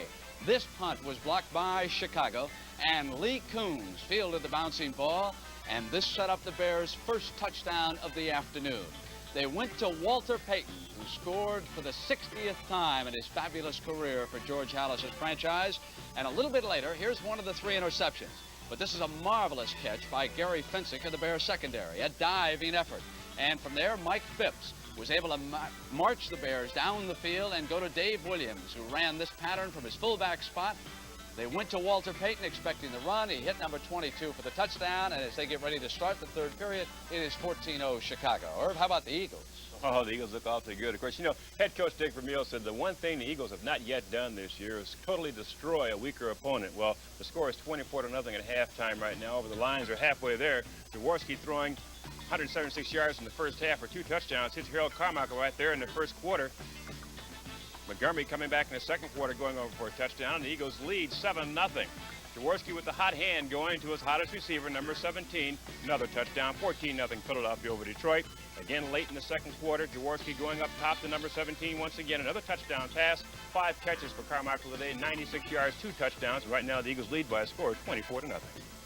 Remember Lynn Dickey came out of Kansas State, an All-American quarterback, went to the Houston Oilers. He dueled Dan Pastorini, one injury after another, went to the Green Bay Packers. Watch what he did today. After Joe Theismann put the Redskins ahead with this touchdown pass right here, it was 7-0 Washington over Green Bay. But now it is Dickey who is directing the Packers instead of David Whitehurst. First he hit Walter Tellis, 52-yard touchdown, and the Packers had tied the Skins at 7. Then Joe Theismann underthrew a receiver. After the interception, Dickey marched the Packers 80 yards, and Simpson dove in for the touchdown. Time running out in the second period, and back went Dickey. Thompson broke long, and he hit him for the bomb, and it is 21-7 right now in the third period. Green Bay leading Washington. All right, the New York Jets this afternoon are having an easy time over Baltimore. It is now 20-3 at half. Richard Todd just ran in from 2 yards out earlier. He threw a 3-yard scoring pass to Barkham in that game. Pittsburgh ahead of Cincinnati 24-10. Matt Barr has kicked a 43-yard field goal. Lynn Swann is having a marvelous afternoon for the Steelers. He caught one 58-yard touchdown pass from Bradshaw. He is completely healthy now. Buffalo leading Denver 7-3. Chuck Knox and the Bills are always tough at home. Houston and Cleveland in the snow in Cleveland are tied at 7. Yes, Earl Campbell scored again, 11 yards out for the Oilers. San Francisco and St. Louis, of course, the Cardinals under Larry Wilson rather than Bud Wilkinson today, and they are scoreless in the first. And Kansas City has now gone ahead of Seattle by a score of 14-0. And, of course, the Seahawks are one of the hottest teams in football. But in Kansas City, well, it is the youngster by the name of Mike Fuller who has cooled them off considerably. Let's send you back to the stadium now.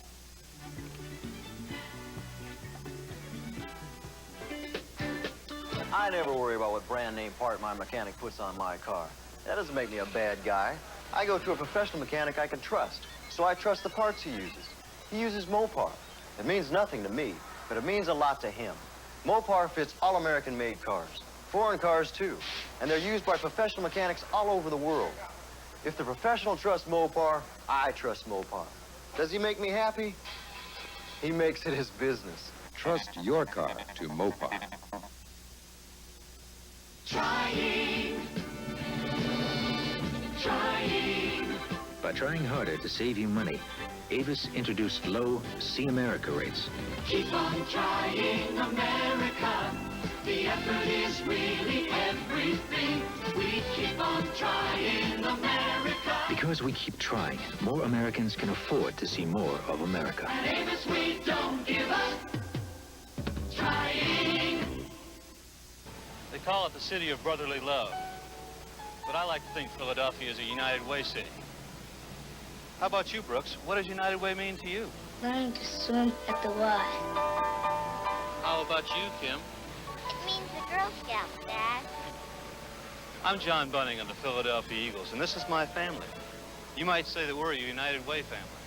We've all been helped by the United Way. But as volunteers, Renee and I have seen what United Way does for so many people, both in the city and in the suburbs. It helps people in distress. It helps the whole community. It helps people of all ages, all walks of life, rich, poor, every race and every creed. Because there are people who care. United Way works here in Philadelphia. It works in your town, too. Thanks to you, it works for all of us. The United Way. United Way.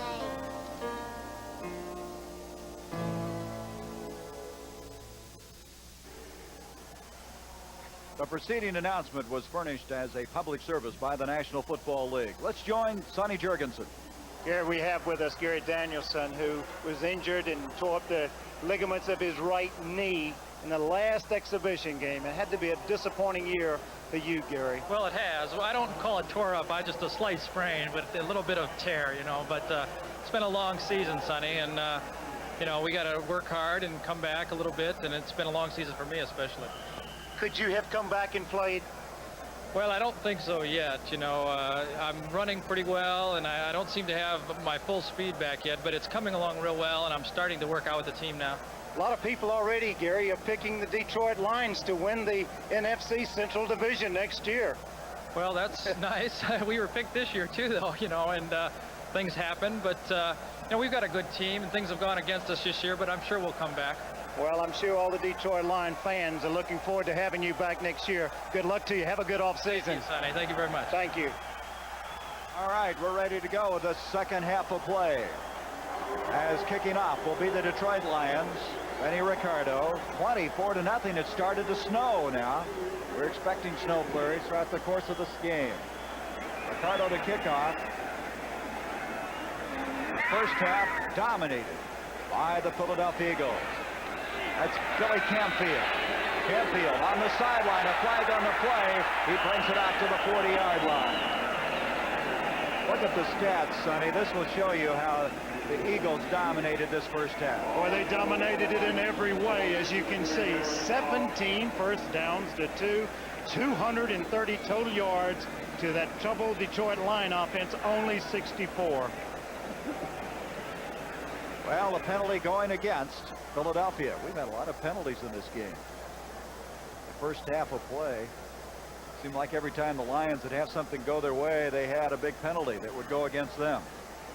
Let's see what this one's all about. It's got to be clipping. Personal foul, unnecessary roughness, 59 on the return to first down. Well, I was wrong on that. That would be Al Chesley, who was guilty of the personal foul, and instead of the 40-yard line, they have the ball back at the 20. Montgomery and Harris are in the running backfield behind Jaworski.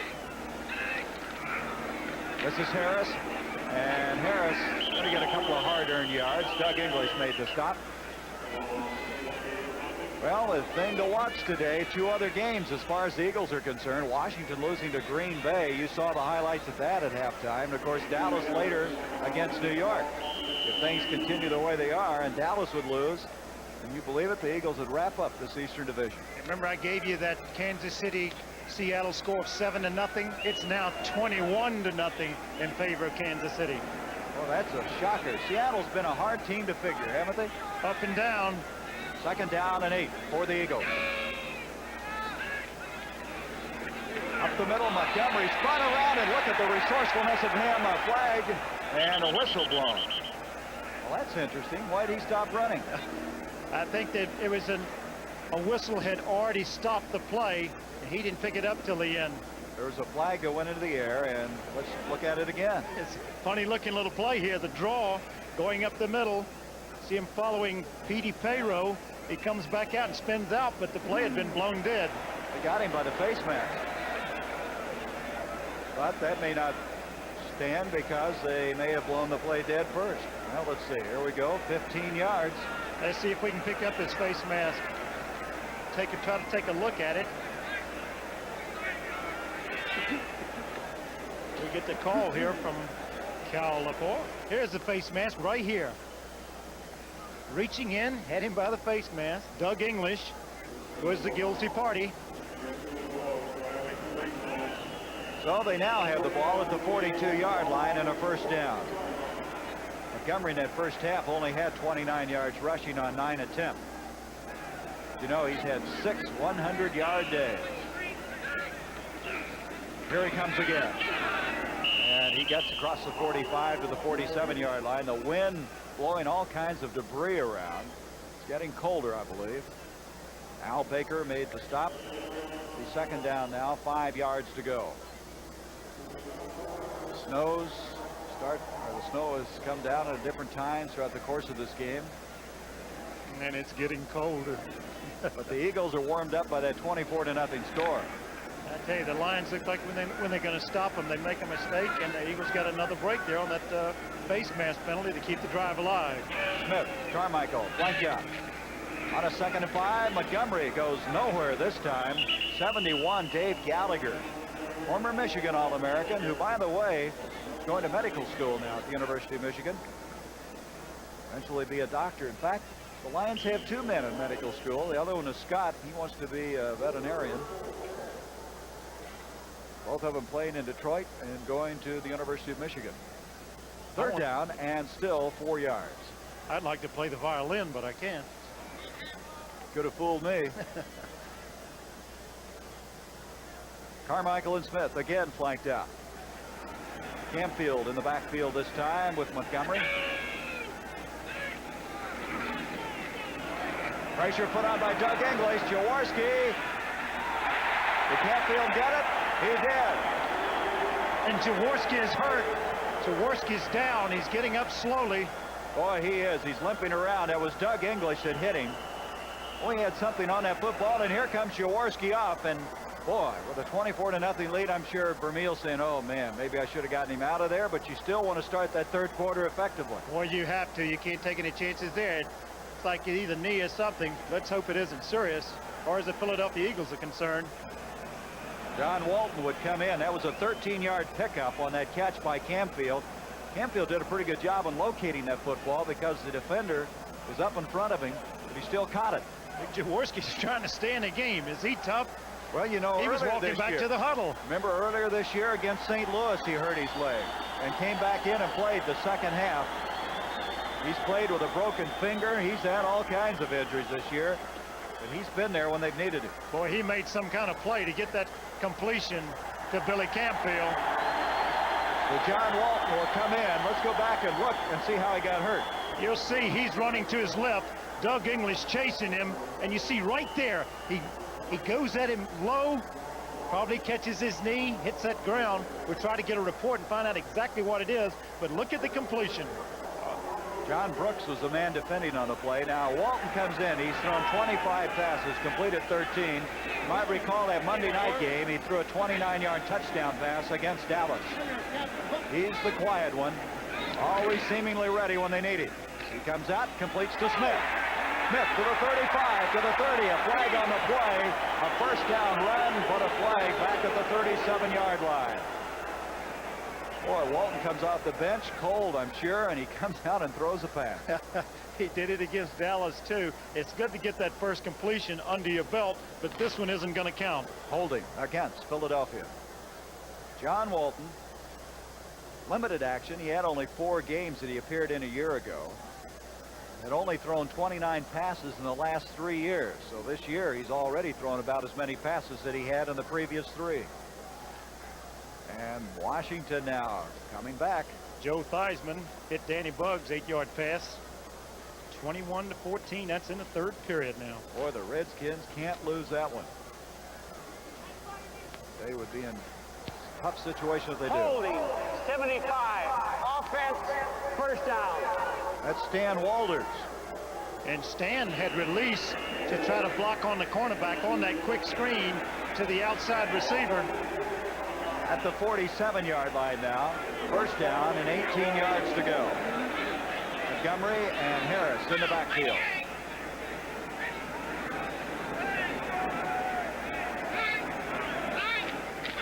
Walton gets off to Montgomery. Montgomery, another flag, 2 flags on the play. You know, last week, the Eagles had 11 penalties for 108 yards, and we're having a lot of penalties in this game against both ball clubs. No, there was not only 2 flags, there was one on the other side of the field, too. There were 3 flags down on that play, and it's going to be on us, on the Philadelphia Eagles again. Wait a minute, tackling by face mask against Detroit, holding against Philadelphia. That'll be offsetting penalties. A lot of penalties, huh? Cal Lepore gets his hat knocked off that time as Doug English motioning to the far sideline, hit him with his forearm. Okay, Cal, straighten us out. Let's see what's wrong. Face mask. Offense. Defense. Take it off. Face mask. Defense. Holding. Offense.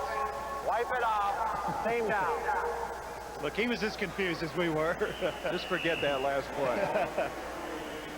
So it's still first down, 18 yards to go. 12-14 to go, third quarter. The Eagles lead it 24-0 as they, in the first half of play, played like Dick Vermeil thought they would. He just knew they're going to play well. That says something about Coach Vermeil. Reads his team very well.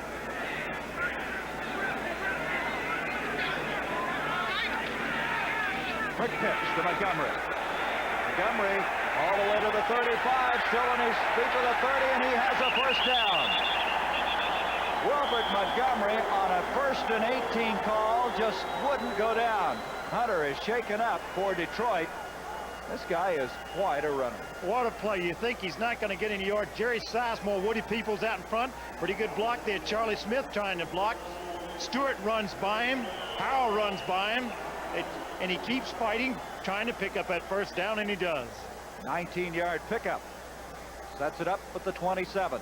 How many times have the Eagles come from long yardage situations? 2nd and 20 for one touchdown drive. Number of times a day, right? Yep. 1st and 18, and they get it.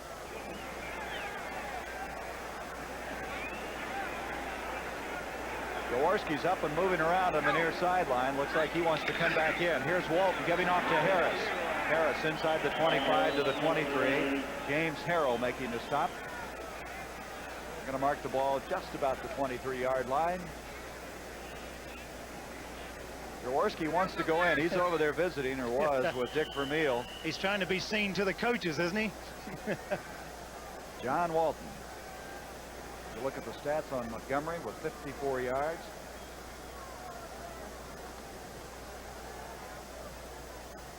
Well, what a year Montgomery has had. You look at the fact that he's already set club rushing record on carries as well as yardage, breaking Steve Van Buren's record. Every time he turns around, he's breaking one of Van Buren's records. 2nd down, 6. Walton, the flag, hits Smith. No, he can't hang on. But again, a flag went into the air as Walton that time was dumped. Doug English and James Harrell went after him. Well, we were mentioning that injury of Jaworski against St. Louis. He re-injured that same leg. But he came back in that game, and they have taped it up, and he could be back in. This is going to be one of those illegal touches downfield. Boy, they had a blitz on, and right as he delivered it, you saw how he got hit. And Smith almost came up with a great catch. Boy, the penalty situation on Detroit. Illegal contact. 28. Defense. First down. That's Hunter, the guilty party. Sets up a first down for the Philadelphia Eagles.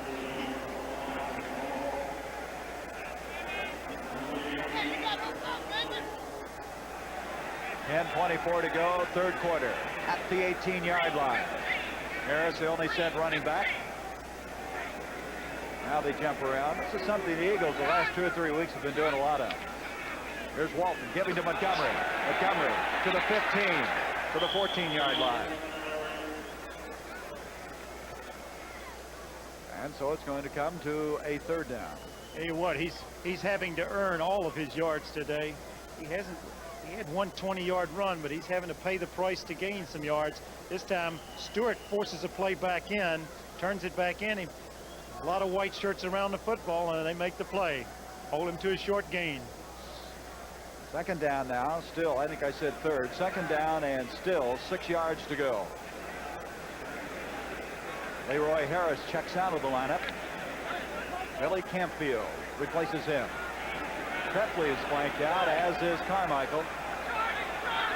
Smith at the top of the screen, split out. On a 2nd and 6, almost intercepted by Ken Fantetti. A rookie from Wyoming. Man was open over the middle, but he reached in and almost had it. You know who was wide open? Was Carmichael was wide open in the end zone. Play may have been designed to go down the middle like that, but he had Carmichael open on the right side in the corner. Looked like he was trying to throw to Montgomery, though, rather than Carmichael on that play. But anyway, Fantetti bats it down, and it's 3rd down and 6. Well, they're scoring some points. Pittsburgh and Cincinnati, 31-17 now. Pittsburgh leading at the 15-yard line. Walton to Montgomery. Montgomery hit by Baker, and that's going to bring up 4th down, and that means Tony Franklin. Franklin already has kicked a 33-yard field goal today. Shiro will hold, and here he comes. Can you imagine running on this surface with the weather the way it is today? Incredible. This is probably the coldest day of the year. I think it's colder here than it was last week in Green Bay. Definitely, and with that wind, the chill factor's got to be something too. This will be a 30-yard field goal attempt. Franklin looking for his 19th of the year. And Franklin hit it, and he has another 3 points to his total. And the Eagles now lead it 27-0. So Tony Franklin, who has scored the last 6 points for this Philadelphia football team, as the Eagles are cruising along 27-0. Those headlights coming towards you, believe it or not, can actually help save gas, as much as 0.2 miles per gallon. Developed by the Sylvania lighting people, these special energy-saving halogen headlamps were put into practical use on one of the 79 model cars. And they're being used much more extensively on the 1980 automobiles. Gee. No, GTE. When you shoot a lot of pool and bars, you want to stay fast and loose, and you don't want to get filled up. That's why I drink light beer from Miller. Got 1/3 less calories than their regular beer, and it's less filling. Plus, the taste is great. And even though a lot of people don't think pool is strenuous, let me tell you something. You can work up a real good thirst, even when you're just showing off. Light beer from Miller. Everything you always wanted in a beer, and less. Next Saturday and Sunday at 3:30 Eastern, it's the exciting Mixed Team Golf Championship with top female and male. Had a difficult time earlier in this game fielding a kickoff, has this one. And he's across the 30 to the 32-yard line. You know, we were talking about penalties earlier. Detroit has 6 penalties for 66 yards. The Eagles 6 penalties for 55 yards. That's a lot of penalties. A lot of penalties, that's right. The Eagles kept the ball a long time on that last drive. 6:14. 6 minutes, 14. That's something they've been able to do throughout the year. Well, I tell you, when you're at least clinching a wild card berth, you do a lot of things right, you know? And that's just one of the many things that this Dick Vermeil team is doing very well. They're a fine team. Here's Joe Reed back to throw. He has Scott wide open. Scott at the 30. Scott to the 20, and Wilson rams him out of bounds. Freddie Scott. And boy, they picked up some yardage in a hurry. That'll be just outside the 18-yard line. Well, what a beautiful play this is. Reed really makes an excellent throw here. Has it way out in front. You see how badly Freddie Scott beat Bernard Wilson then.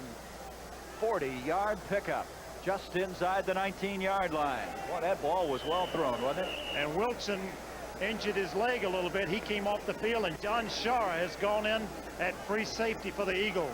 Bernard Wilson, who has 4 interceptions this year. What a story he is after being cut last year, coming back to start every game for the Philadelphia Eagles. After the 40-yard completion, the Lions trying to get on the scoreboard. Here's Rick Kane, and Kane cuts Sleddy to the 17. Pickup of 2. Frank LeMaster making the stop. Also Claude Humphrey. This Eagle defense, Sonny, 5th overall, 5th against the rush, 7th against the pass. They've played tough in every phase. Been impressive, and especially with the injury to their leader, Bill Berge. See what a job they've done. Totolo starting in his place, and then along comes Jerry Robinson, who steps in and does an outstanding job. There's the stats on Reed. That 40-yard pass completion bumped it up a little bit. Totolo started 7 straight, then Robinson inherited the job. Robinson made a big defensive play last week against Green Bay. Robinson can't hang on. And who has the football? I think coming up with it is David Hill. Hill has it for Detroit. Bo Robinson never had it. Lost a handle on the pitch out here. It's just a pitch back to the fullback. Ball hit him on the hip, took his eyes off of it, and a loose ball. And again, David Hill very alertly comes up with it. Going to lose some yardage, though, to bring up third down now, close to 15 yards to go. I was just getting ready to say it, you know, after that 40-yard pass, if they could get a couple of quick scores, get back into this football game in a hurry. John Bunting comes out. Frank LeMaster checks out. Richard Blackmore has come in. He's a rookie from Mississippi State. Third down, 14 yards. The official ruling now on this down and distance. Reed in trouble. Claude Humphrey gets away from him and gets rid of the football. Claude Humphrey had him and let him go. He's upset. Oh, is he ever upset at himself? He misses that sack. Now, see, this is a situation, in the opinion of the official, he is not in control of Joe Reed. He never has him in control, and that's why the whistle was not blown. He comes out and throws the ball away and saves a lot of lost yardage. Joe Reed at 6'1", 190, pretty strong guy, staying away from Humphrey. Humphrey afterwards hitting himself on the helmet, and that means a field goal attempt of 40 yards by Benny Ricardo on fourth down. This would match his longest of the year if he hits it. Scott Hunter holding, and it's going to have to hurry. It's not going to make it. So Ricardo, who earlier in the game missed a 45-yarder, has missed a 40-yard field goal.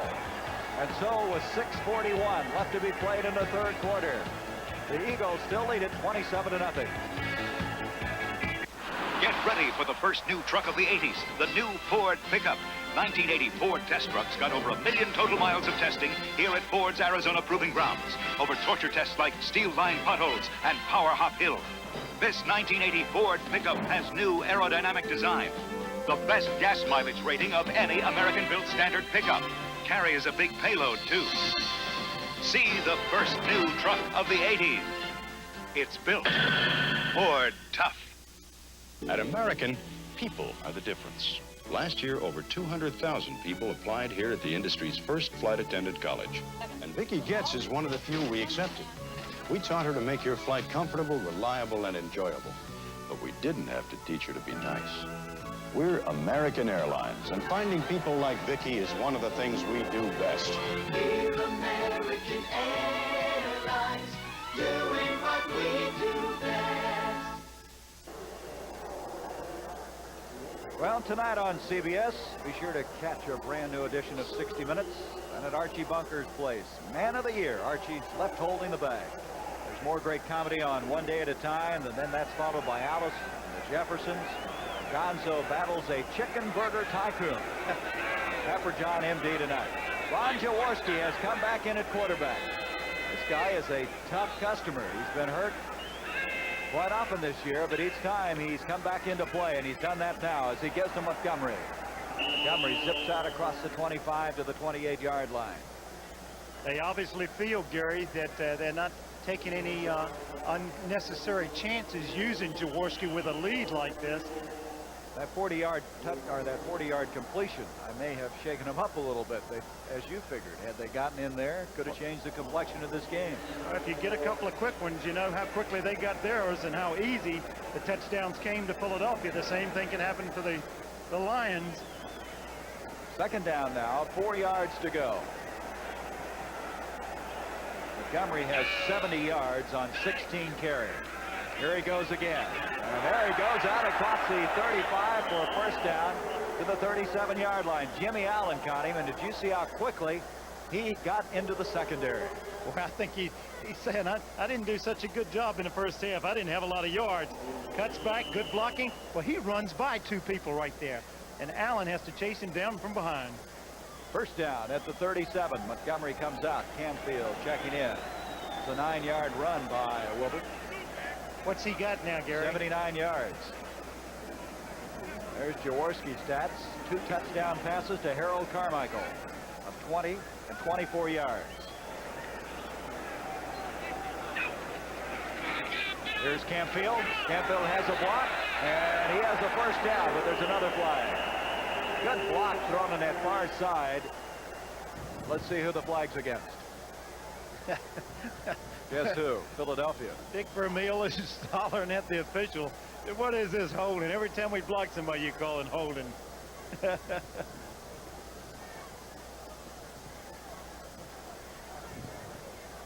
Well, we have a report on Bernard Wilson. As you recall, he was hurt on that long pass completion.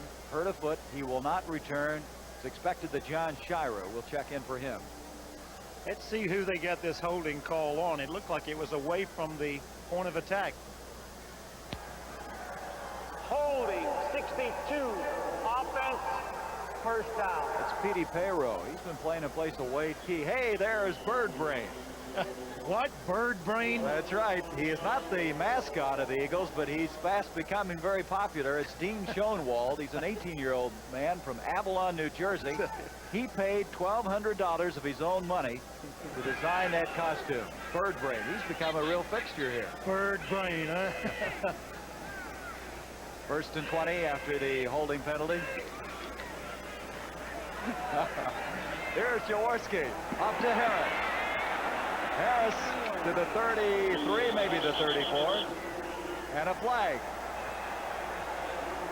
John Brooks made the stop. We're going to have a personal foul. Yep. Somebody came in a little bit late on Leroy Harris. Took a little elbow at him as he was going down. We might be able to pick this up just as he's hung out, stretched out, and they got him tied up a little bit. Going to the secondary receiver here. Just a little outlet pass, swing pass. Blocking out in front of him, Peoples, Morris. He cuts back. Now watch this, see if we can't pick it up. He's holding on. Uh-oh, Bubba. I think Bubba came in from behind through an elbow.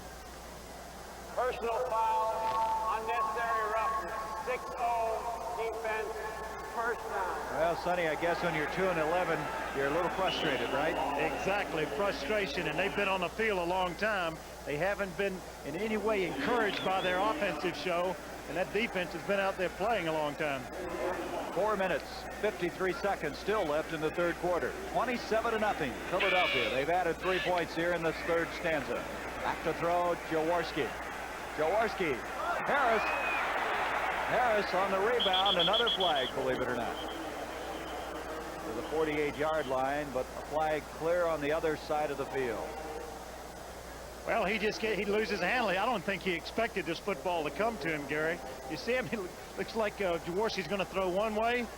Ball bounces up in the air. Fortunately for the Eagles, it comes down in Harris's hands, but we got another penalty, and it's going to be called back. Another penalty against the Eagles. That'll be the 9th penalty of the game against them. Is this going to be another holding?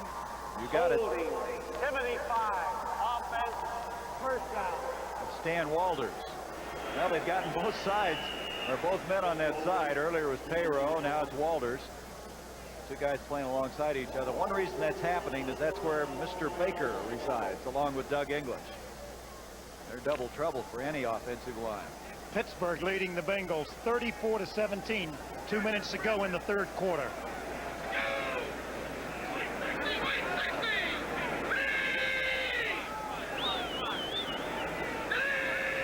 First and 20. Jaworski back. Krepley.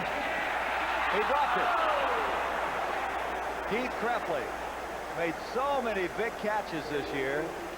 Couldn't stay with that one. Well, what a good pattern he ran to get open, and he's disappointed in not making that reception. You know, in 1961, Sonny, the record for, should say 51, the record for penalties for combined teams was set by Cleveland and Chicago. They had 37 penalties. Now, what do we have here today? We have 9 and 7. That's 16. So we have a ways to go here. We're a long way away. Boy, can you imagine that? 37 penalties. Tell the guys to clean up their act down there. Second down now and 20. One of those two teams had 22 of them. That must have been a 5-hour game. Jaworski on the 2nd and 20. Krepley again, and he has this one. and he stays on his feet. There's a flag, however, as Krepfle's inside the 25-yard line, but another flag on the play. Jimmy Allen is shaken up for Detroit. Krepfle held on to that one. What an effort by him. I think this is going to be on the defense. It's going to count. Oh, what a good effort. As you're right, Jaworski had to reload. Look at Carmichael standing there watching him, and then he picks up a block, and the play is going to count. Going on the defense again is probably Holding 53. Defense. Penalties declined. First down. That's John Brooks. You know, that catch that went for 37 yards gives Krepfle for the year 7 pass receptions for 30 or more yards. That's something for a tight end. Well, he finds that opening in that zone. Very underrated tight end, I would have to say. Krepfle for the game. 2 catches thus far. So for the year, he has 36. Here's Billy Campfield. He fumbled the ball, but it got out of bounds. Nobody around him, and he fumbled the ball. Krepfle with 2 catches for 53 yards today. Ken Fantetti over there. Let's go back and see what happened on him. Yeah, watch this. He dips in. He looks like he should go inside. He runs around, but watch him just lose a handle on the football right here. Nobody around him. Hey, where'd that thing go? Well, you know, and it's cold. I suppose you don't have the feeling in that hand that you'd like to have, huh? Do you ever have trouble? What would you do on a cold day like this? Pray and try to keep warm as best you could. Second down. 6 yards to go. I don't take the cold weather very easily. I noticed all the gear you got on today. There's Payroll firing off. He made contact with Doug English. I've never seen so many penalties as we've had in this third quarter. False start on Payroll. That'll be a 5-yard penalty against Philadelphia. Well, you can see it on the left side of your screen. Watch the offensive line. He'll go before the ball is snapped. There he goes. Oh, he made good contact, didn't he? Start 62. Offense. Second down. You know what was interesting about that is as soon as Payroll moved, did you see how quickly number 60 Bubba Baker jumped over? Oh, was he quick off the football and quick on any movement? Well, Payroll, their 2nd-round draft pick out of Northwest Louisiana. He started a few games this year when Wade Key was out. Key was out for 6 games. They didn't expect him back this year. Went on the injured reserve list, healed quickly. Key started today, but Payroll now playing. 2nd down now, 11. Carmichael and Krepfle both there, and nobody can get it. Both Krepfle and Carmichael in the same vicinity, which I don't think was the way it was designed. Let's go back and see this tipping drill. Boy, you're talking about a tipping drill. I think Jaworski a little bit late with the football getting it there because almost intercepted should have been. It got through the hands of Jimmy Allen. But look at Carmichael. 2 hits, 1 more hit. He's thinking about staying in bound and couldn't quite do it. Well, what a catch that would have been, huh? I tell you, our director, Jim Silman, had that all the way on that replay. He amazes me every week. Oh, I know it. For an old man, he's not bad, you know? That's right. 3rd down and 11. Krepfle, Carmichael, Smith, all split out. Harris, Campfield, the running backs. 27-0 Eagles, and they're trying to get more. Hit as he threw the ball.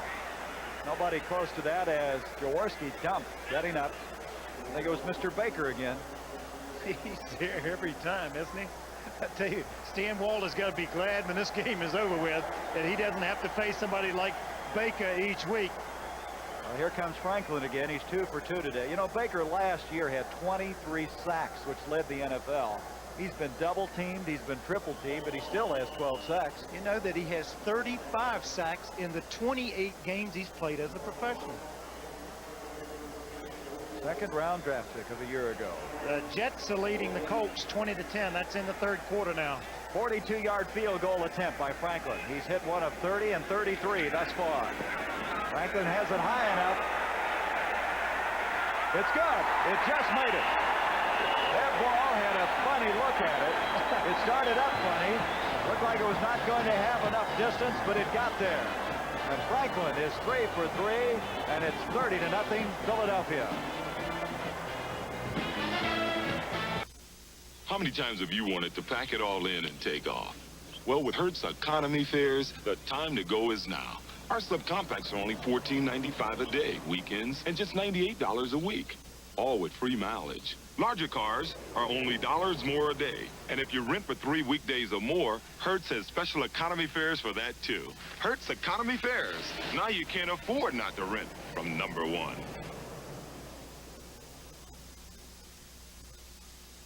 Take care of your car at Kmart. Our automotive service centers care. Shop for Christmas at your Kmart Automotive Center. Save up to $39 on an auto sound system. For just $96, you get an AM/FM stereo radio with 8-track or cassette, plus a pair of great sounding 5-inch or 6x9 coaxial speakers, all for $96 at Kmart Automotive Centers across the U.S., where quality car products are Kmart priced. On the CBS Sports Spectacular, it's highlights of World Cup skiing, plus highlights of the 9-ball pool championship, and a report from Yugoslavia on the Monty Parloff and Marvin Camel fight. Tony Franklin to kick off, 3 for 3, has 20 field goals for the year. The Eagles are 1 point away from having their highest output of the year. 30-0 they lead. Kick short, and the Lions are just going to fall on it. Dennis Franks had it first, and then Fantetti fell on it. Let's go back on this last field goal, Sonny. It had a funny look, didn't it? Well, I think it's because of wind, Gary. The ball gets up and sits up there right over the goalpost, and because the wind just grabbed it, it just cleared. You look at the official under the goalpost ducking. He actually ducked to make sure he was going to get over the thing. That almost hit that upright, didn't it? It did.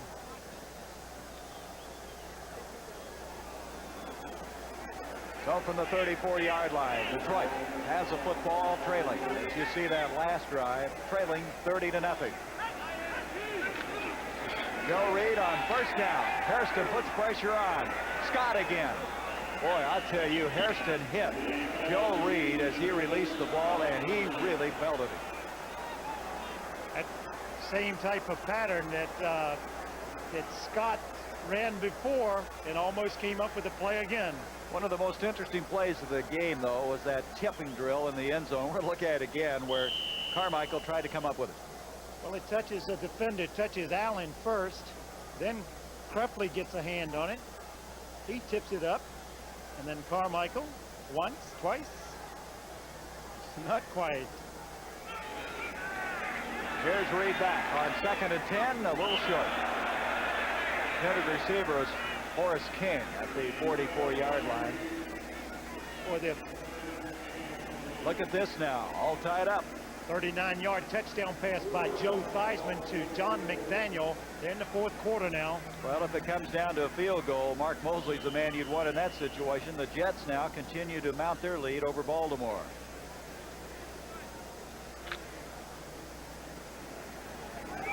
Third down and 10 from the 34-yard line. Lions who shut out the Bears last week are in danger of being shut out themselves the way this Eagle defense is playing. Reed delivers the ball to Ulysses Norris, and what a collision. Ulysses Norris, a rookie from Georgia, and he's not getting up very quickly. That was Bobby Howard, 23, who collided with him. Norris is their 4th-round draft pick, who has 3 catches this year. The ball, just a little turnout pattern by Norris. But when the ball gets there, that zone and that hole in the zone is closing down in a hurry, and good contact there jarred him loose from it. Back to kick is Schweider at the 19-yard line. Shira standing back inside the 35 of Philadelphia. 3.5 minutes left in the 3rd quarter. 30-0 Philadelphia. Beautiful kick. Shira trying to get over there, and that one's going to go out of bounds at the 26.5-yard line. That will be a 40-yard kick by Schweider. And so the Eagles will have the football as we check to see who the quarterback will be. It's going to be Ron Jaworski. We'll be back in a moment. after all these years, I still like working out. But what I really like is the beer that's waiting for me when it's over. And if you work out the way we do, there better be a lot of beer waiting. That's why we drink light beer from Miller. Light has 1/3 less calories than regular beer, and it's less filling, and it tastes great. Take it from a guy who works out a lot. Could really use one right now. There you go, Bruce. Light beer from Miller. Everything you always wanted in a beer, and less. Melvin Stark, CPA, is about to break free. In Ford Mustang, a sports car for the 80s. Mustang performs and handles like a sports car. Precise, sure-footed, yet Mustang delivers the mileage of an economy car. Mustang, a sports car for the 80s. Gal, we're stepping out tonight. Melvin, is that you? Yep. Yes. With Sonny Jurgensen, I'm Gary Bender, and we have 3:28 remaining in this third quarter of play. The Eagles having a fine afternoon with a 30-0 lead.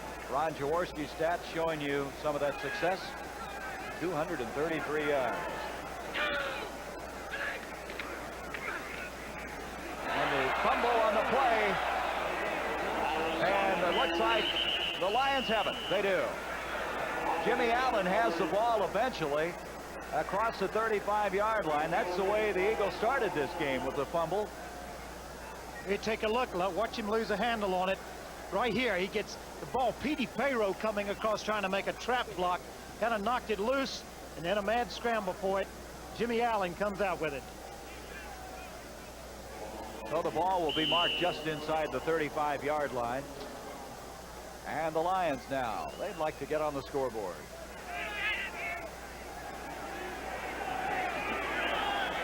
Gene Washington, the bottom of the screen, split out, joined there by Freddie Scott.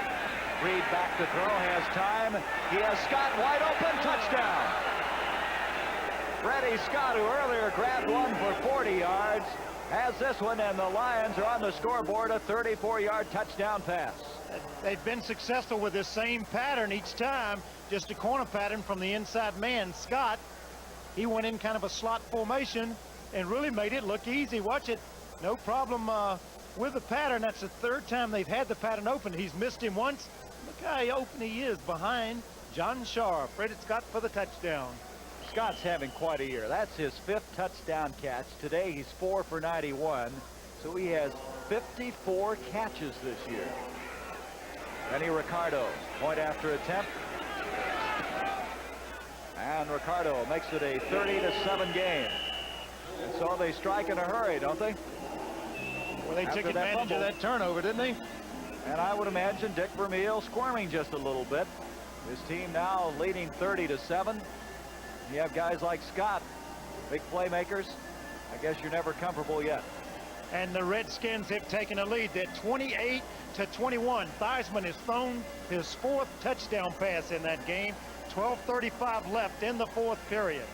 Cleveland Browns leading the Oilers 14-7. Mike Pruitt on a 1-yard run. That's in the 3rd quarter. And the 49ers leading the St. Louis Cardinals 3-0 on a 23-yard field goal. That's quite a game. That San Francisco-St. Louis game, starting different quarterbacks. Montana for the 49ers, Pizarkowicz for the Cardinals. That drive didn't take very long, did it? 7 seconds. First downs in this game, Sonny. Are you ready for this? The Eagles have 24, the Lions 3. Oh, it's unbelievable. They have had the problem scoring. I think Reed has done a good job since he's been in, when he's been given the time to deliver the football. And so now the Lions with Ricardo kicking off from the 35-yard line. Back deep is Billy Camfield for Philadelphia. Lions this year have had trouble scoring points, had only 189 coming into this game. This is Camfield. Camfield, look at this guy move, would you? 40, 45, 50, to the 40. Ricardo trying to make the tackle. Camfield, he's going to take it all the way. Touchdown. 92 yards. Billy Camfield. What a run.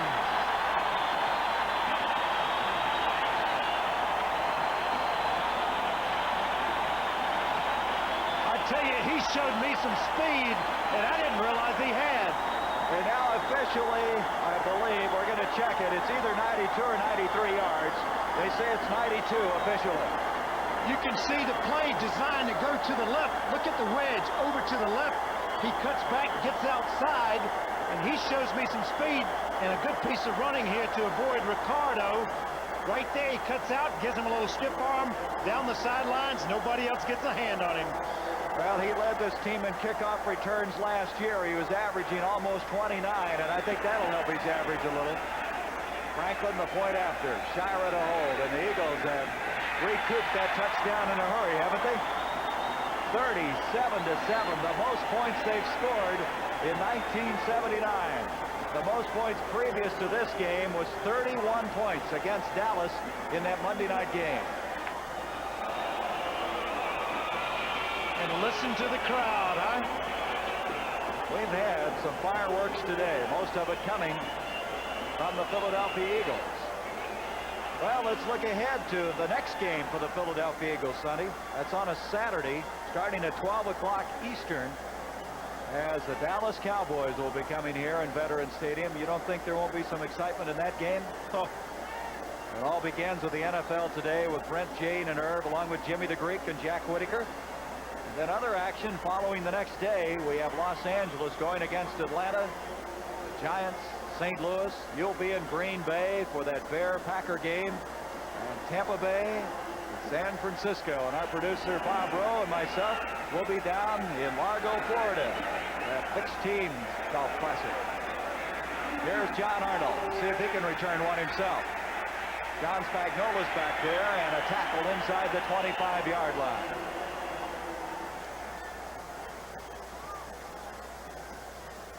So the Detroit Lions, after striking, all of a sudden find themselves still down by 30 points. I tell you, if I were the Lions, I'd go back to that same pattern that Freddie Scott's been open on all the time. You got something to work. Stay with it, right? Stay with it. Make the defense stop it.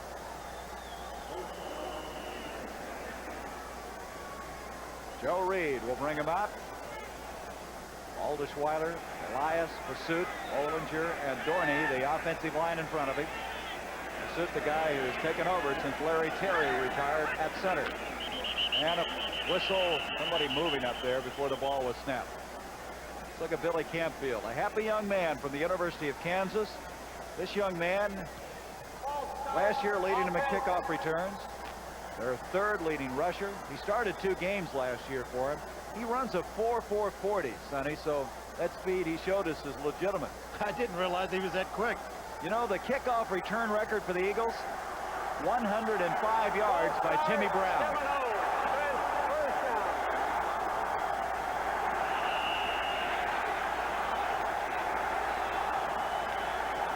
The fans here yelling they're number 1, and nobody can dispute that right now. They're in first place in the NFC East. First down, 15 after the false start against the Detroit Lions.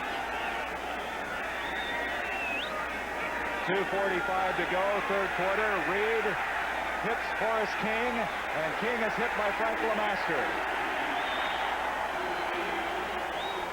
Detroit, by the way, as we come to a second down, is 0 for 9 on third downs today. You don't think this city will be pumped up next Saturday for the Dallas Cowboys coming into it? Of course, Dallas with a big game today, starting later against the Giants. They're trying to break a 3-game losing streak. This NFC East has really been an interesting year. Who would have figured St. Louis would have the problems they had, but Washington would play as well as they did, and then Dallas would have a 3-game losing streak. Yeah, and look at this team we're looking at right here, the Detroit Lions. They were picked to win their division. 2nd and 14. Ulysses Norris, he's gobbled up in a hurry. The ball, I thought LeMaster's going to come up with the ball, but it was Jerry Robinson that made the stop. And now we come to the third down, and this is the stat we mentioned earlier. The Lions have not been able to convert any of their third downs thus far. They're 0 for 9. Dick Vermeil's got to be thinking, save some of these points for next Saturday. John Walton is warming up down below. I would imagine we won't see any more of Jaworski. Probably not. No need of taking a chance any further with his injury that he sustained today, the ankle.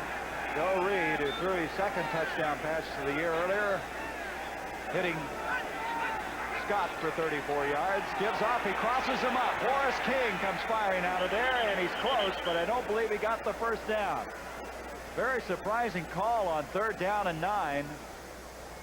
King comes roaring out of there. They're going to be short. It's 4th down. Jerry Robinson again making the stop. There's John Walton. Look at those gloves he has on. I told you these players were sissies. They were tough in my day, Gary. Tough or stupid? Which? A little of both. All's fair right on the sideline. Anything you can do to stay warm. They're going to go for it on 4th down. Why not? Why not? Bo Robinson coming out. Horace King comes out. They're going to check in this time with big Lawrence Gaines. Gaines is at fullback. Good short yardage man, along with Dexter Bussey. They're going to give to Bussey. Bussey has the first down and then some. Dexter Bussey all the way out across the 45 to the 46-yard line. Surprised they went outside, but they got it. Well, Homer Elias does a good job this time getting out leading the play. Look at him out in front of Bussey, and Bussey kind of holds on to him and says, I'm going where you're going. Stay right with him. Good job of blocking. Good piece of running. First down for the Lions. And that's the end of the 3rd quarter here at Veterans Stadium. With the score, the Philadelphia Eagles 37. The Detroit Lions 7. We now pause for a word from your local station. Tonight, Gonzo fights to save a derelict's life, while Trapper John tries to save Gonzo's career. On Trapper John MD, tonight. This is CBS.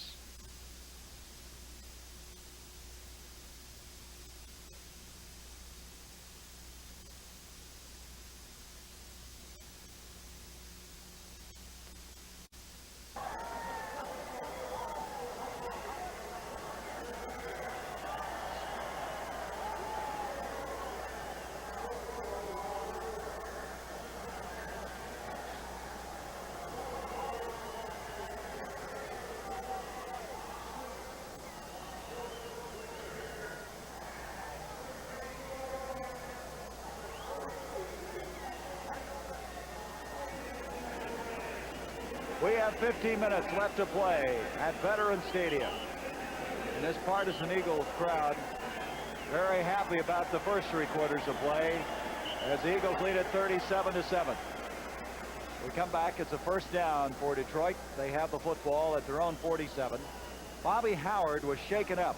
He's been taken out of the game, and Richard Blackmore, the free agent rookie out of Mississippi State, has replaced him at left cornerback. Shira is in there also.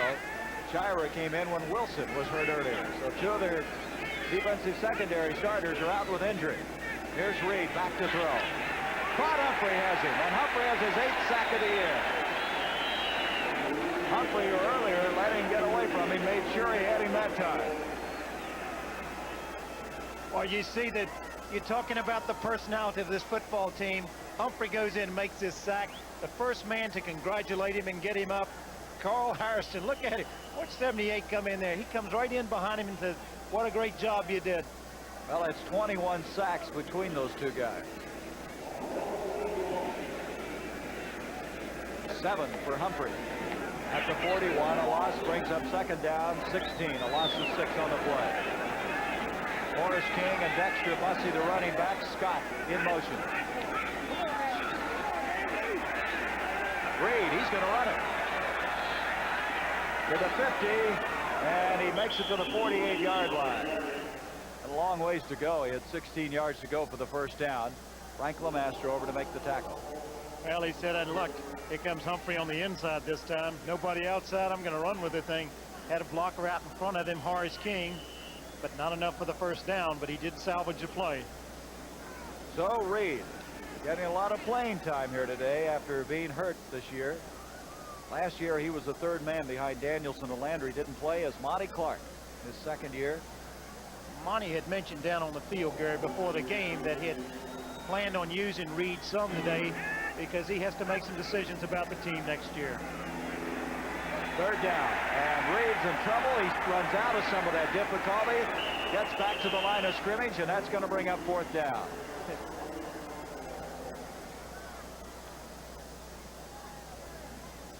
Bobby Howard's had some difficulty with the knee, and we understand he's re-injured that. And so he's not in there now. There's Reed. Reed's got pretty good mobility, doesn't he? He does. Carl Hairston was a little upset that he didn't get the sack that time. I think maybe Humphrey, when he started scrambling, Humphrey did get him again, but it's 4th and about 2.5, 3 yards, and they're going to go for it. There's Bobby Howard. Yep, this will be the second time they've done that. Earlier they had a 4th and 1 and made it. Now 4th down and a good 3 yards to go. 12:54 left in this game. Scott in motion again. Reed delivers the ball to Scott, and right on top of him was Blackmore. No, Shira. John Shira. Very timely hit that time by Shira. Scott had held on. He had a 1st down catch. More than anything else, he didn't throw the ball hard enough to get it to him. He was a little underthrown. Shire comes up and makes the hit. Now, the best Zenith ever, System 3, is even better. Even better. The sharpest Zenith picture ever. Sharpest picture. An all-modular chassis, designed to be the most reliable Zenith ever. Most reliable. And now, better sound. 4 speakers. Audio jacks, even an audio control center. Better sound. Zenith System 3. System 3. Now, even better. Look what's happened to home heating and air conditioning costs. Up and up. Up over 80% in 5 years. But there's a way you can fight back in your attic. Add another layer of pink Owens Corning fiberglass insulation. Ask your dealer or contractor how much more you need. Fight back against rising fuel costs. Get Owens Corning fiberglass insulation now. It's cheaper than oil. So it's going to be a 1st down for Philadelphia at the 47-yard line with 12:43 to go in the game. John Walton is the quarterback. 2nd appearance in the game for him. Jaworski will retire and get ready for Saturday's game with Dallas. Montgomery nowhere. The reason, Bill Gay, who was a 2nd-round draft pick of Denver in 1978, a former tight end that's been moved to defensive end, made the tackle. You know, they hadn't planned on playing Gay an awful lot this year. They just want him to gain some experience at defensive end, 6'4", 240. But with the injuries they've had and the problems they've had, losing Gallagher earlier, and then Cleveland Elam, he's had to play a lot, and he's done a pretty good job. He's got 5 sacks. John Woodcock also was hurt. The back operation. Gay needs to gain a little weight. That's what they're trying to do, get him beefed up a little bit. 2nd down, 12 yards to go. Montgomery to the 50, 45, to the 42. That'll be a 1st down. Montgomery fast approaching a 100-yard day as James Harrell made the tackle for Detroit. Again, when he cuts back, watch him, because he had fumbled. See him cover up the ball with both hands right there as he got into traffic. Good, smart runner. What's he got now, Gary? 90 yards. That was a 13-yard run. So if he could get another one, that would give him 7 100-yard days this season. And that would be a record. He has the record of 6.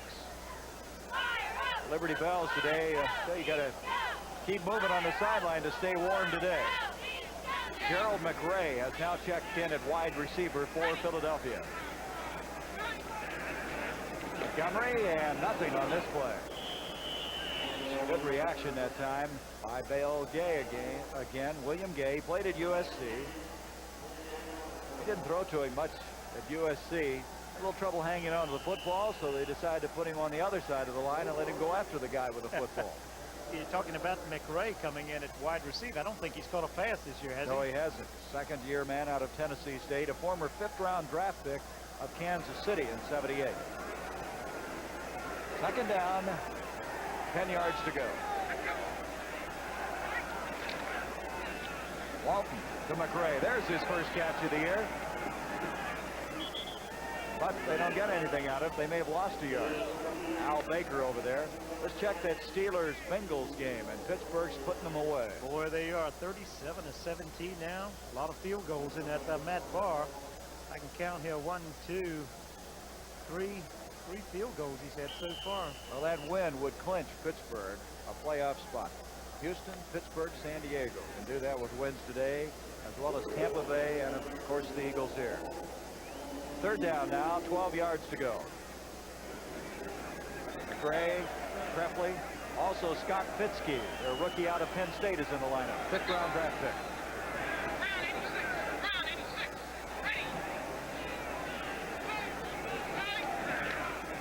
Montgomery to the 40, and he drags tacklers inside the 40 to the 38-yard line. What leg drive by this little guy. He's not that big. 195, 5'10", James Harrell, Al Baker wrestling down as you look at John Walton out of Elizabeth City State. 4th down, and guess who's going to come in? Tony Franklin. All he's done today is hit 3 for 3. He's got a long one this time, but he does have the win with him. On a 4th and 6, the Eagles will attempt the field goal. Franklin has 20. You know what the record for a year is for the Eagles? It's 24, held by Tom Dempsey. I would imagine that record is going to fall before this season's over. Good possibilities the way this young man can kick it.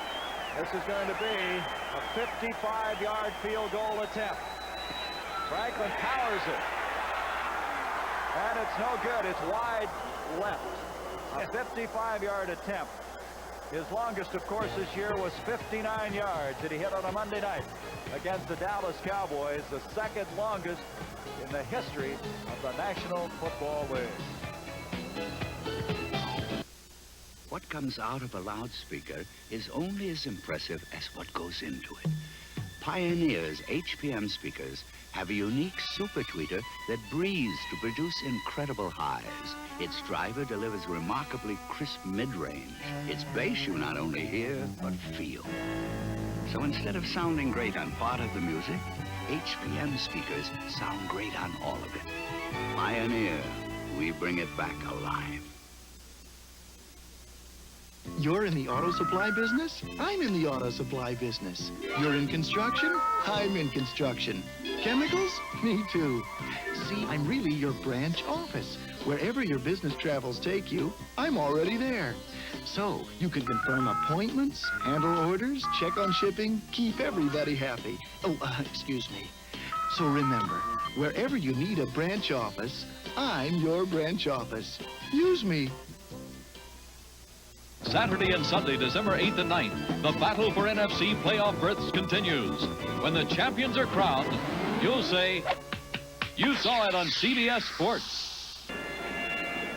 Well, the Washington Redskins coming from behind, and less than 4 minutes to go. They have the lead over Green Bay. Another come from behind win for them. 21 second half points for Washington. It's first down for Detroit at the 38 after a missed 55-yard field goal attempt. Here comes Rick Kane. And Kane's not going to make it to the 45. Jerry Robinson over to down him there. 8.5 minutes left in this game as Joe Reed has thrown a 34-yard touchdown pass. Came in early in this game for Jeff Comlo. And kind of getting some of the rust out of the throwing arm. Been a disappointing year for Reed, his injuries, and of course for the Lions. And Monty Clark giving some people some playing time. Ulysses Norris has seen some time at tight end. He's still in there. Reed back to throw. Dexter Bussey can't hang on. That would have been a first down catch. Frank LeMaster. LeMaster really plays the pass well, doesn't he? I think all their linebackers, that's one of the strengths of this team. The mobility, agility of that linebacking core. And they lost a great one in Berge, but they move around back there well. Did you see Berge today? Came to the game in a big van, his family with him. Came rolling up here. Still can't recognize him without that beard. Third down. Still 3 yards to go. Thus far, Detroit 1 of 13 on third down conversions. Bussey again. And did he get the first down? It's going to be close. Bussey hit by LeMaster again. I don't know. Well, they'll go for it if they don't. They have nothing to lose. Horace King indicating they got the first down. Another score in that Washington Redskins Green Bay Packer game. It's now 31-21. Mark Mosley kicked a 33-yard field goal with 2:30 left in the game. They didn't get it. 4th down. Well, Washington with that win, they'll be 9-4. They'll still be a game behind this Philadelphia team. And of course, next week, Dallas, Philadelphia go after it. It's going to go right down to the last week, isn't it? It is. That's what they wanted. And the parity they've worked for, the balance, the way they've rescheduled the games, all of this has helped and has kept interest in football. And I think it's been good for the players, where so many teams have that opportunity to get into the playoffs. Next week, Dallas, and then Philadelphia finishes up on the road in the Houston Astrodome against the Oilers. They'd hate to have to win that to win the division. 4th down, less than a yard to go. Reed trying to sneak it. LeMaster has him, and I don't think he got it. Frank LeMaster, who's been all over the place, somehow fired across the line and wrestled Reed down. I don't know how he got over there so quickly. I tell you, no indication has been made whether he picked it up, but the Lion defense is on the team and the Eagle offense is on the team. And they held him on a 4th down. Oh, wait a minute, they may measure. I think Cal Lepore says, let's be absolutely sure. And that's what they're going to do. They're going to bring the chains in. Let's look and watch LeMaster 55. I don't think they anticipated LeMaster coming through, because the guard tried to double team on the man on the center. And boy, he comes in a hurry, and does he get some help? I don't think he picked it up. Yeah, they actually lose yardage. Sure did. But I think Detroit asked for, and you have to give them the measurement if they want it. And so 4th down, they don't get it. Philadelphia has the football. 7.5 minutes remaining. The Eagles lead it 37-7. Introducing the 80 Ford Courier. Based on EPA estimates, it could be like money in the bank, because Courier is the gas mileage champ of the best-selling compact pickups. Yes, based on EPA estimates, Courier gets better gas mileage than any of the other bestsellers. Courier gets better gas mileage than Chevy Love, better than Datsun, better than Toyota. The tough Ford Courier. It could be like money in the bank. You know, for too long now, bowlers have been left out of light beer commercials, and football players have been grabbing all the glory. But bowlers know light beer from Miller tastes great. We know light's got 1/3 less calories than the regular beer. We know light's less filling. Bowlers love light just as much as football players. That's right. And we also love the easy opening can. Light beer from Miller. Everything you always wanted in a beer, and less. Dick Vermeil's team on their way to their 10th win. That'll be the most since 1961. And Monty Clark's team on their way to their 12th loss of the year. Boy, if you don't think pictures tell the story, one smiling, one frowning. Well, with a healthy Gary Danielson and maybe an outstanding running back that everybody expects them to draft on the 1st round, they'll be right back in it, Sonny. 1st down, Philadelphia at the 47 of Detroit. And guess who fired off again? Peter Payroll. He and Doug English have been having quite a confrontation. I think it shows some respect for English. Payroll's been ready to move. False start, 62. Offense, 1st down. Doug English last year played in the Pro Bowl. First time he's ever played in it. 5th-year man out of Texas. He's the leader of that front four, even though Baker has the better statistics. English is a very stabilizing force in that forward wall. 1st down and 15. Walton. Montgomery, he's going to have a 100-yard day, or very close to it with that run. Makes it to the 41-yard line. Boy, he took a pretty good shot that time from Jimmy Allen. I think that puts him over the 100 mark, though. It will. 107 yards for the day. His 7th 100-yard day. Oh, watch it. He wanted that 100-yard, and he's paid the price for him. There it is, right there. Now, he had the team record. He set it last year and tied it, of course. with 6 100-yard days, and today a new Philadelphia Eagle record, 7 100-yard days.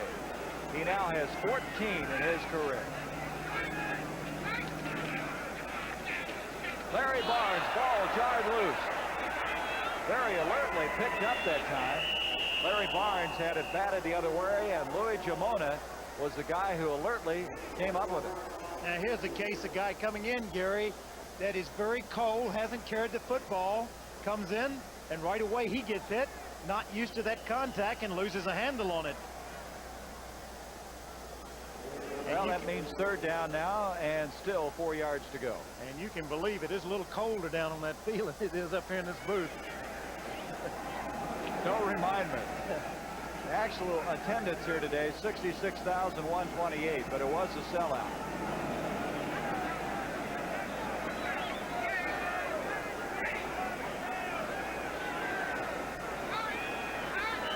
On a 3rd and 4, whistles blowing everywhere. Another flag on the play. We're going to have a delay penalty here. They didn't get it off in the 30 seconds, so the 30-second clock has run out.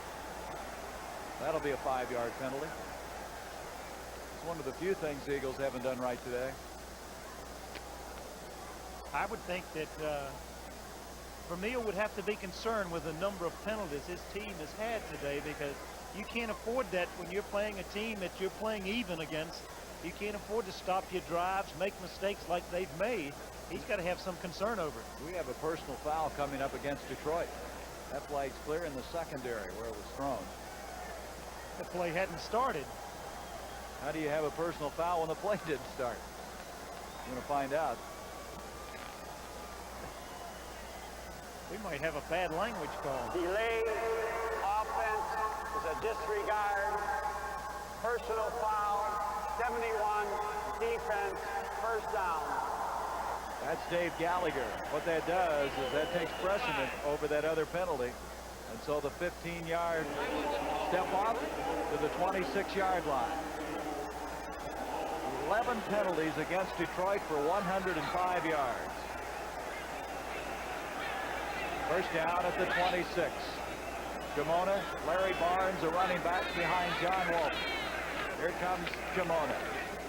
Jamona inside the 25 to the 23. Well, Dick Vermeil has a short week to get ready for next week's game. Of course, a day early on Saturday, and he's resting a lot of his regulars now. I think his biggest concern right now has to be whether Howard and Wilson, the secondary people, how seriously they've been hurt today. That's true. He's got Rufus Mays in now, 11-year veteran out of Ohio State at left tackle in place of Stan Walters. 2nd and 8 as you look at Dick Vermeil. 5:22 left.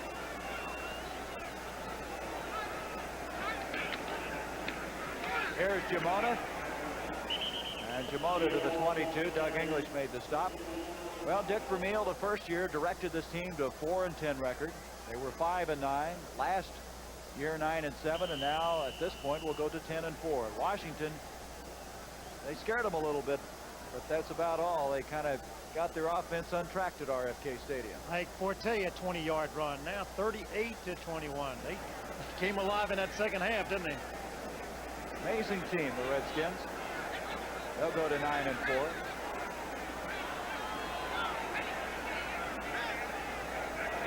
Should say 9-5.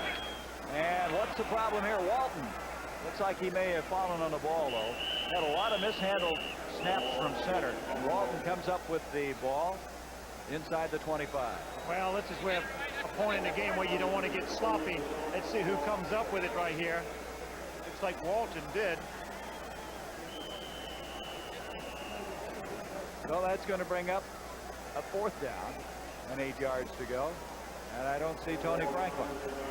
Here we do have a final. Pittsburgh beat Cincinnati 37-17. What's that? Their 11th win now, and they have clinched at least a wild card berth. So they're going for it on 4th down. They did not bring in Tony Franklin, who is 3 of 4 today in the field goal department. Giving off. Barnes, and Barnes is close to the 21, and Detroit will take over. Doug English making the stop. 3 minutes, 54 seconds left at Veterans Stadium. Lions with the football, but trailing by 30 points. Marge? Marge! Here, dear. Oh, wait till you hear what I want for Christmas. I saw it at Sears Auto Center today. Their best timing light on sale for $29.99. Oh, that's nice, dear. Right, I could tune up the car, maybe save some gas. Marge? Yes, dear. Sears has a battery charger on sale, too. $19.99. I could sure use that this winter. Do you hear me, Marge? A timing thing and a battery gadget. I hear you, dear. Sears, where America shops for value. Another super value from Sears. We just got this 19-inch Sears color TV on sale for only $399.95. You save $60, and it's great. You just push a button to change channels. And it's got electronic tuning, With no moving parts to wear out? automatic light sensor, and one-button color. I love it. For only $399.95, you can just push a button and goodbye football. Sears, where America shops for value. Tonight at 8, 7 Central. My high school class is naming me Man of the Year. And the Old Flames return to Archie Bunker's place. How's Edith? Sonny, how's this for a lineup? Monday night, the White Shadow gets a new star player and a great big problem. Then MASH, WKRP in Cincinnati, and Ed Asner stars on Lou Grant. Well, good lineup, huh? Great shows. It's Monday night. First down at the 21 for Detroit. They take over on downs. Joe Reed back. Rick Kane. Rick Kane going up as Terry Tatalo defending on the play that time. Dick Vermeil looking around. Boy, he has to be happy with what's happened since they went on that 3-game losing streak. This will be 4 in a row for the Eagles. And they get ready for the Dallas Cowboys Saturday. They've already bested their winning record of last year. Monty Clark, on the other hand, on their way to their 12th loss. They have Green Bay coming up, the last game of the year. Houston had a chance to wrap it up today to get into the playoffs. Reed picked off, intercepted. That's Chesley, Al Chesley with the interception. His first of the year. He's inside the 10-yard line. Al Chesley, the rookie out of the University of Pittsburgh, an 11th round draft pick. And the Eagles have a chance to add some more to their point total. I mentioned Cleveland having the Houston Oilers having a chance to wrap it up. They didn't because Cleveland beat them 14-7. Let's take a look at this interception. Chesley back. Good range, goes up. Good height for a linebacker. Makes a big play. And so that will set it up at the 8-yard line. Well, Pittsburgh now a game ahead of Houston in that AFC Central. 26-yard return that time by Chesley. That keeps Cleveland still alive, too, doesn't it? Boy, they've lost some tough ones, and they've won some close ones this year. First and goal at the 8-yard line. 3.5 minutes left in the game. 37-7 here, the Eagles. Jamona to the 5. Second and goal there.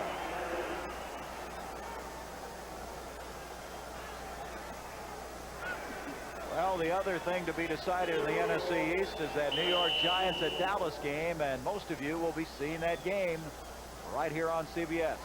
Gary got another final here, too. Tampa Bay ends up losing 14-0 to the Chicago Bears. The Bears bounce back after their treatment on Thanksgiving Day by these Detroit Lions. Boy, that was a costly loss for Chicago, wasn't it? Because they would be in there with 9 wins if they hadn't lost Turkey Day. Touchdown pass. A flag is thrown. That's Gerald McRae with the catch. We're waiting on the official ruling. Was it a touchdown? None yet. McRae upset. McRae went right up the tunnel, didn't he? He sure did. He disappeared from the playing field. Here comes the determining fate of that play. It's defensive pass interference, but McRae caught the ball. Maybe he wasn't in bounds. Boy, that illegal touch again, huh? They were making contact. Pass interference, defense, 28, first down. Well, evidently, he wasn't in bounds when he caught it. Watch your contact. Watch James Honey. Makes contact right here. Had his hand on him. You see the official going for the flag. He didn't have both feet in. Nope, did not. First and goal at the 1.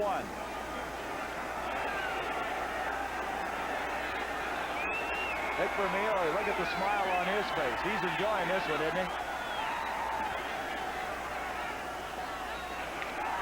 Walton giving up, and Larry Barnes takes it in for the touchdown. Larry Barnes scoring his first touchdown of the year behind Petey Payroll, the rookie guard. And it's now 43-7. Let's go back and look at it again. You can see the job Payroll does right here coming out, making the block, and good hard running by Barnes. And this has been an impressive performance.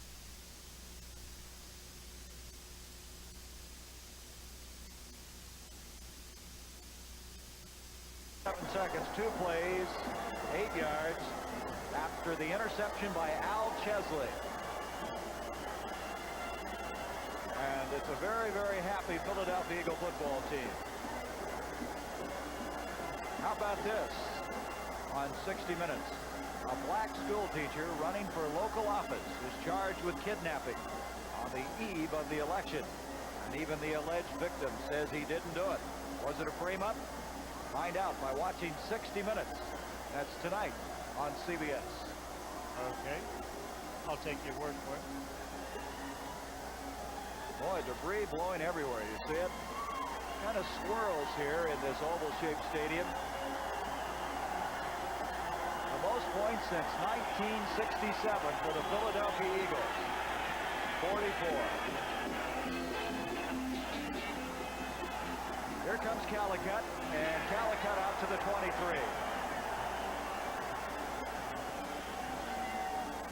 1967, that's quite a while ago, you know that? Al Chesley up to make the tackle.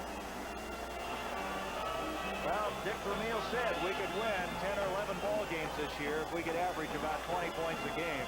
They've been very close to that all year, and this will really put them over the average.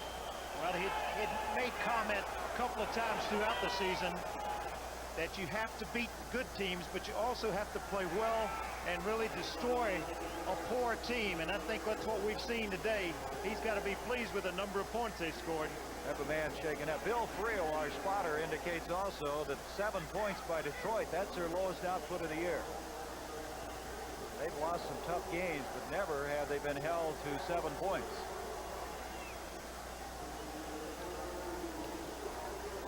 There's Dick Vermeil wandering around. I don't know who the player is that's been shaken up. I think Detroit, what Bill was saying, Gary, was Detroit has scored 7 points in a number of games, but the Eagles, that's the lowest they have held an opponent to 7. Okay, all right. That was the final down in Washington. The Skins 38, the Packers 21. We have a final now on the Redskins, 38-21. 9-5. So they stay a game behind Philadelphia, and of course, they await that Giants-Dallas game. John Arnold was the man shaken up for the Detroit Lions. 2:39 left in the game. From the 24-yard line, Detroit. Scott and Gene Washington, the wide receivers. Bussey and Horace King, the running backs, behind Joe Reed. Reed is hit. Carl Hairston, 14th sack of the year.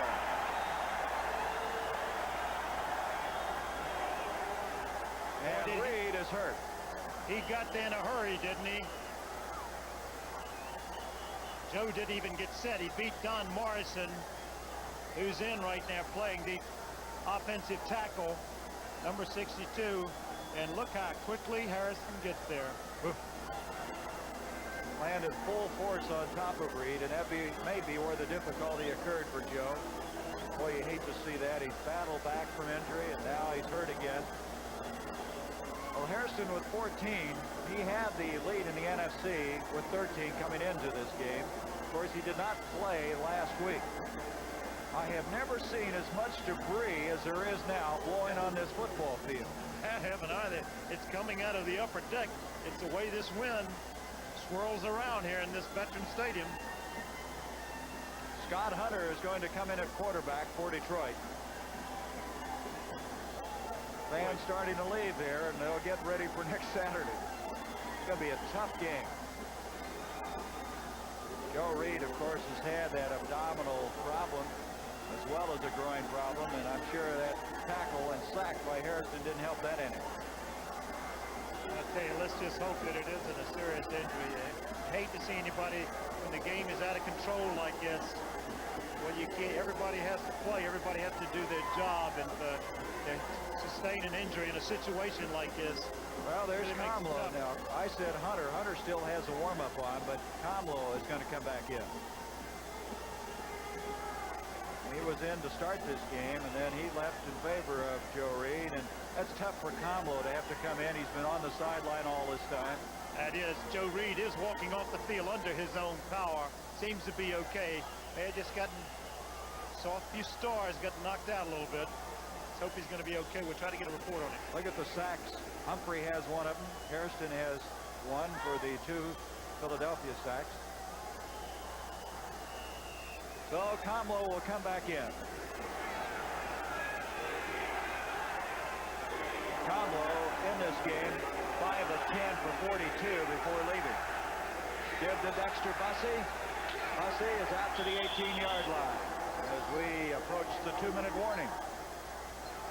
A lot of people have left this ballpark, but it's still very noisy. It is. Manny Sistrunk is in there defensively now for the Philadelphia Eagles. You got an ex. Dennis Franks was in. He used to be a Philadelphia Eagle. He was in at center that time. Just leaving the field as we come down to the 2-minute warning. 2-minute warning here in Veterans Stadium. 44-7, Philadelphia. I'm Cheryl Teague. I feel at home in front of the camera. But behind the camera, I don't know the difference between a lens opening and a Broadway opening. So I rely on my Olympus OM10. My trusty OM10 gets great shots automatically. My OM10 has the smart little red light that tells me when it's okay to shoot. Oh, it's okay to shoot. Hold it, fellas.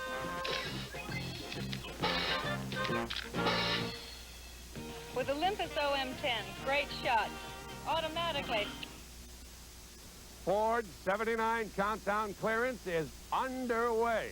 Your Ford dealer is receiving allowances and additional cash incentives that he can pass on to you now when you buy selected new 79 Ford cars and trucks. It could add up to $400 on V8 Mustangs and pickups, $600 on LTD, over $1,000 on Heritage Thunderbirds. See your Ford dealer now. Ask him about the $400, $600, and $1,000 better ideas. Well, I tell you, Sonny, it's been a pleasure all year long to work with producer Bob Rowe, who, by the way, has been warm the entire game in the truck. I thought his name was Ralph. And Jim Silman, our director, associate producer, Mike Albanese. Those guys are warm as toast down there and have been letting us know about it the entire game. They have.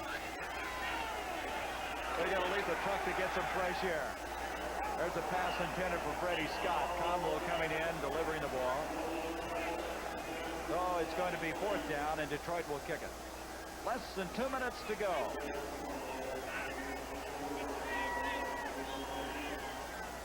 Swider will come in. Swider kicked the ball a lot early in this game. For the game, he's kicked 7 times. There's Scott. Scott with a 34-yard touchdown catch. Scott's been one of the highlights of the game. 4 catches for 91 yards and a touchdown. And now Wally Henry has come in to field his punt, making his first appearance after missing 4 straight games, and the crowd recognizes that.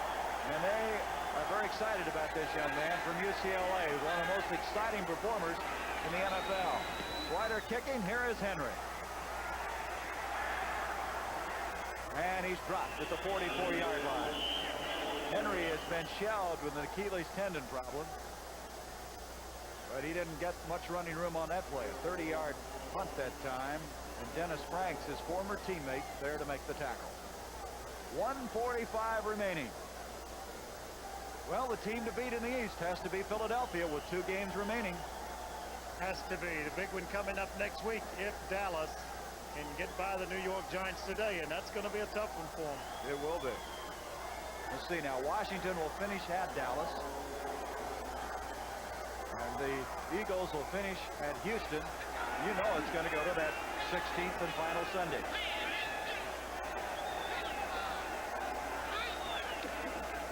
Willie Jamona. Doug English hitting. He got back to about the line of scrimmage. Well, the Eagles wasted little time in this game setting the trend. They led 24-0 by halftime. 2 touchdown passes from Jaworski to Carmichael. Montgomery with a 1-yard smash. Franklin hit the first of 3 field goals in that first half. And then they jumped up 30-0 in the third quarter. Now lead it 44-7.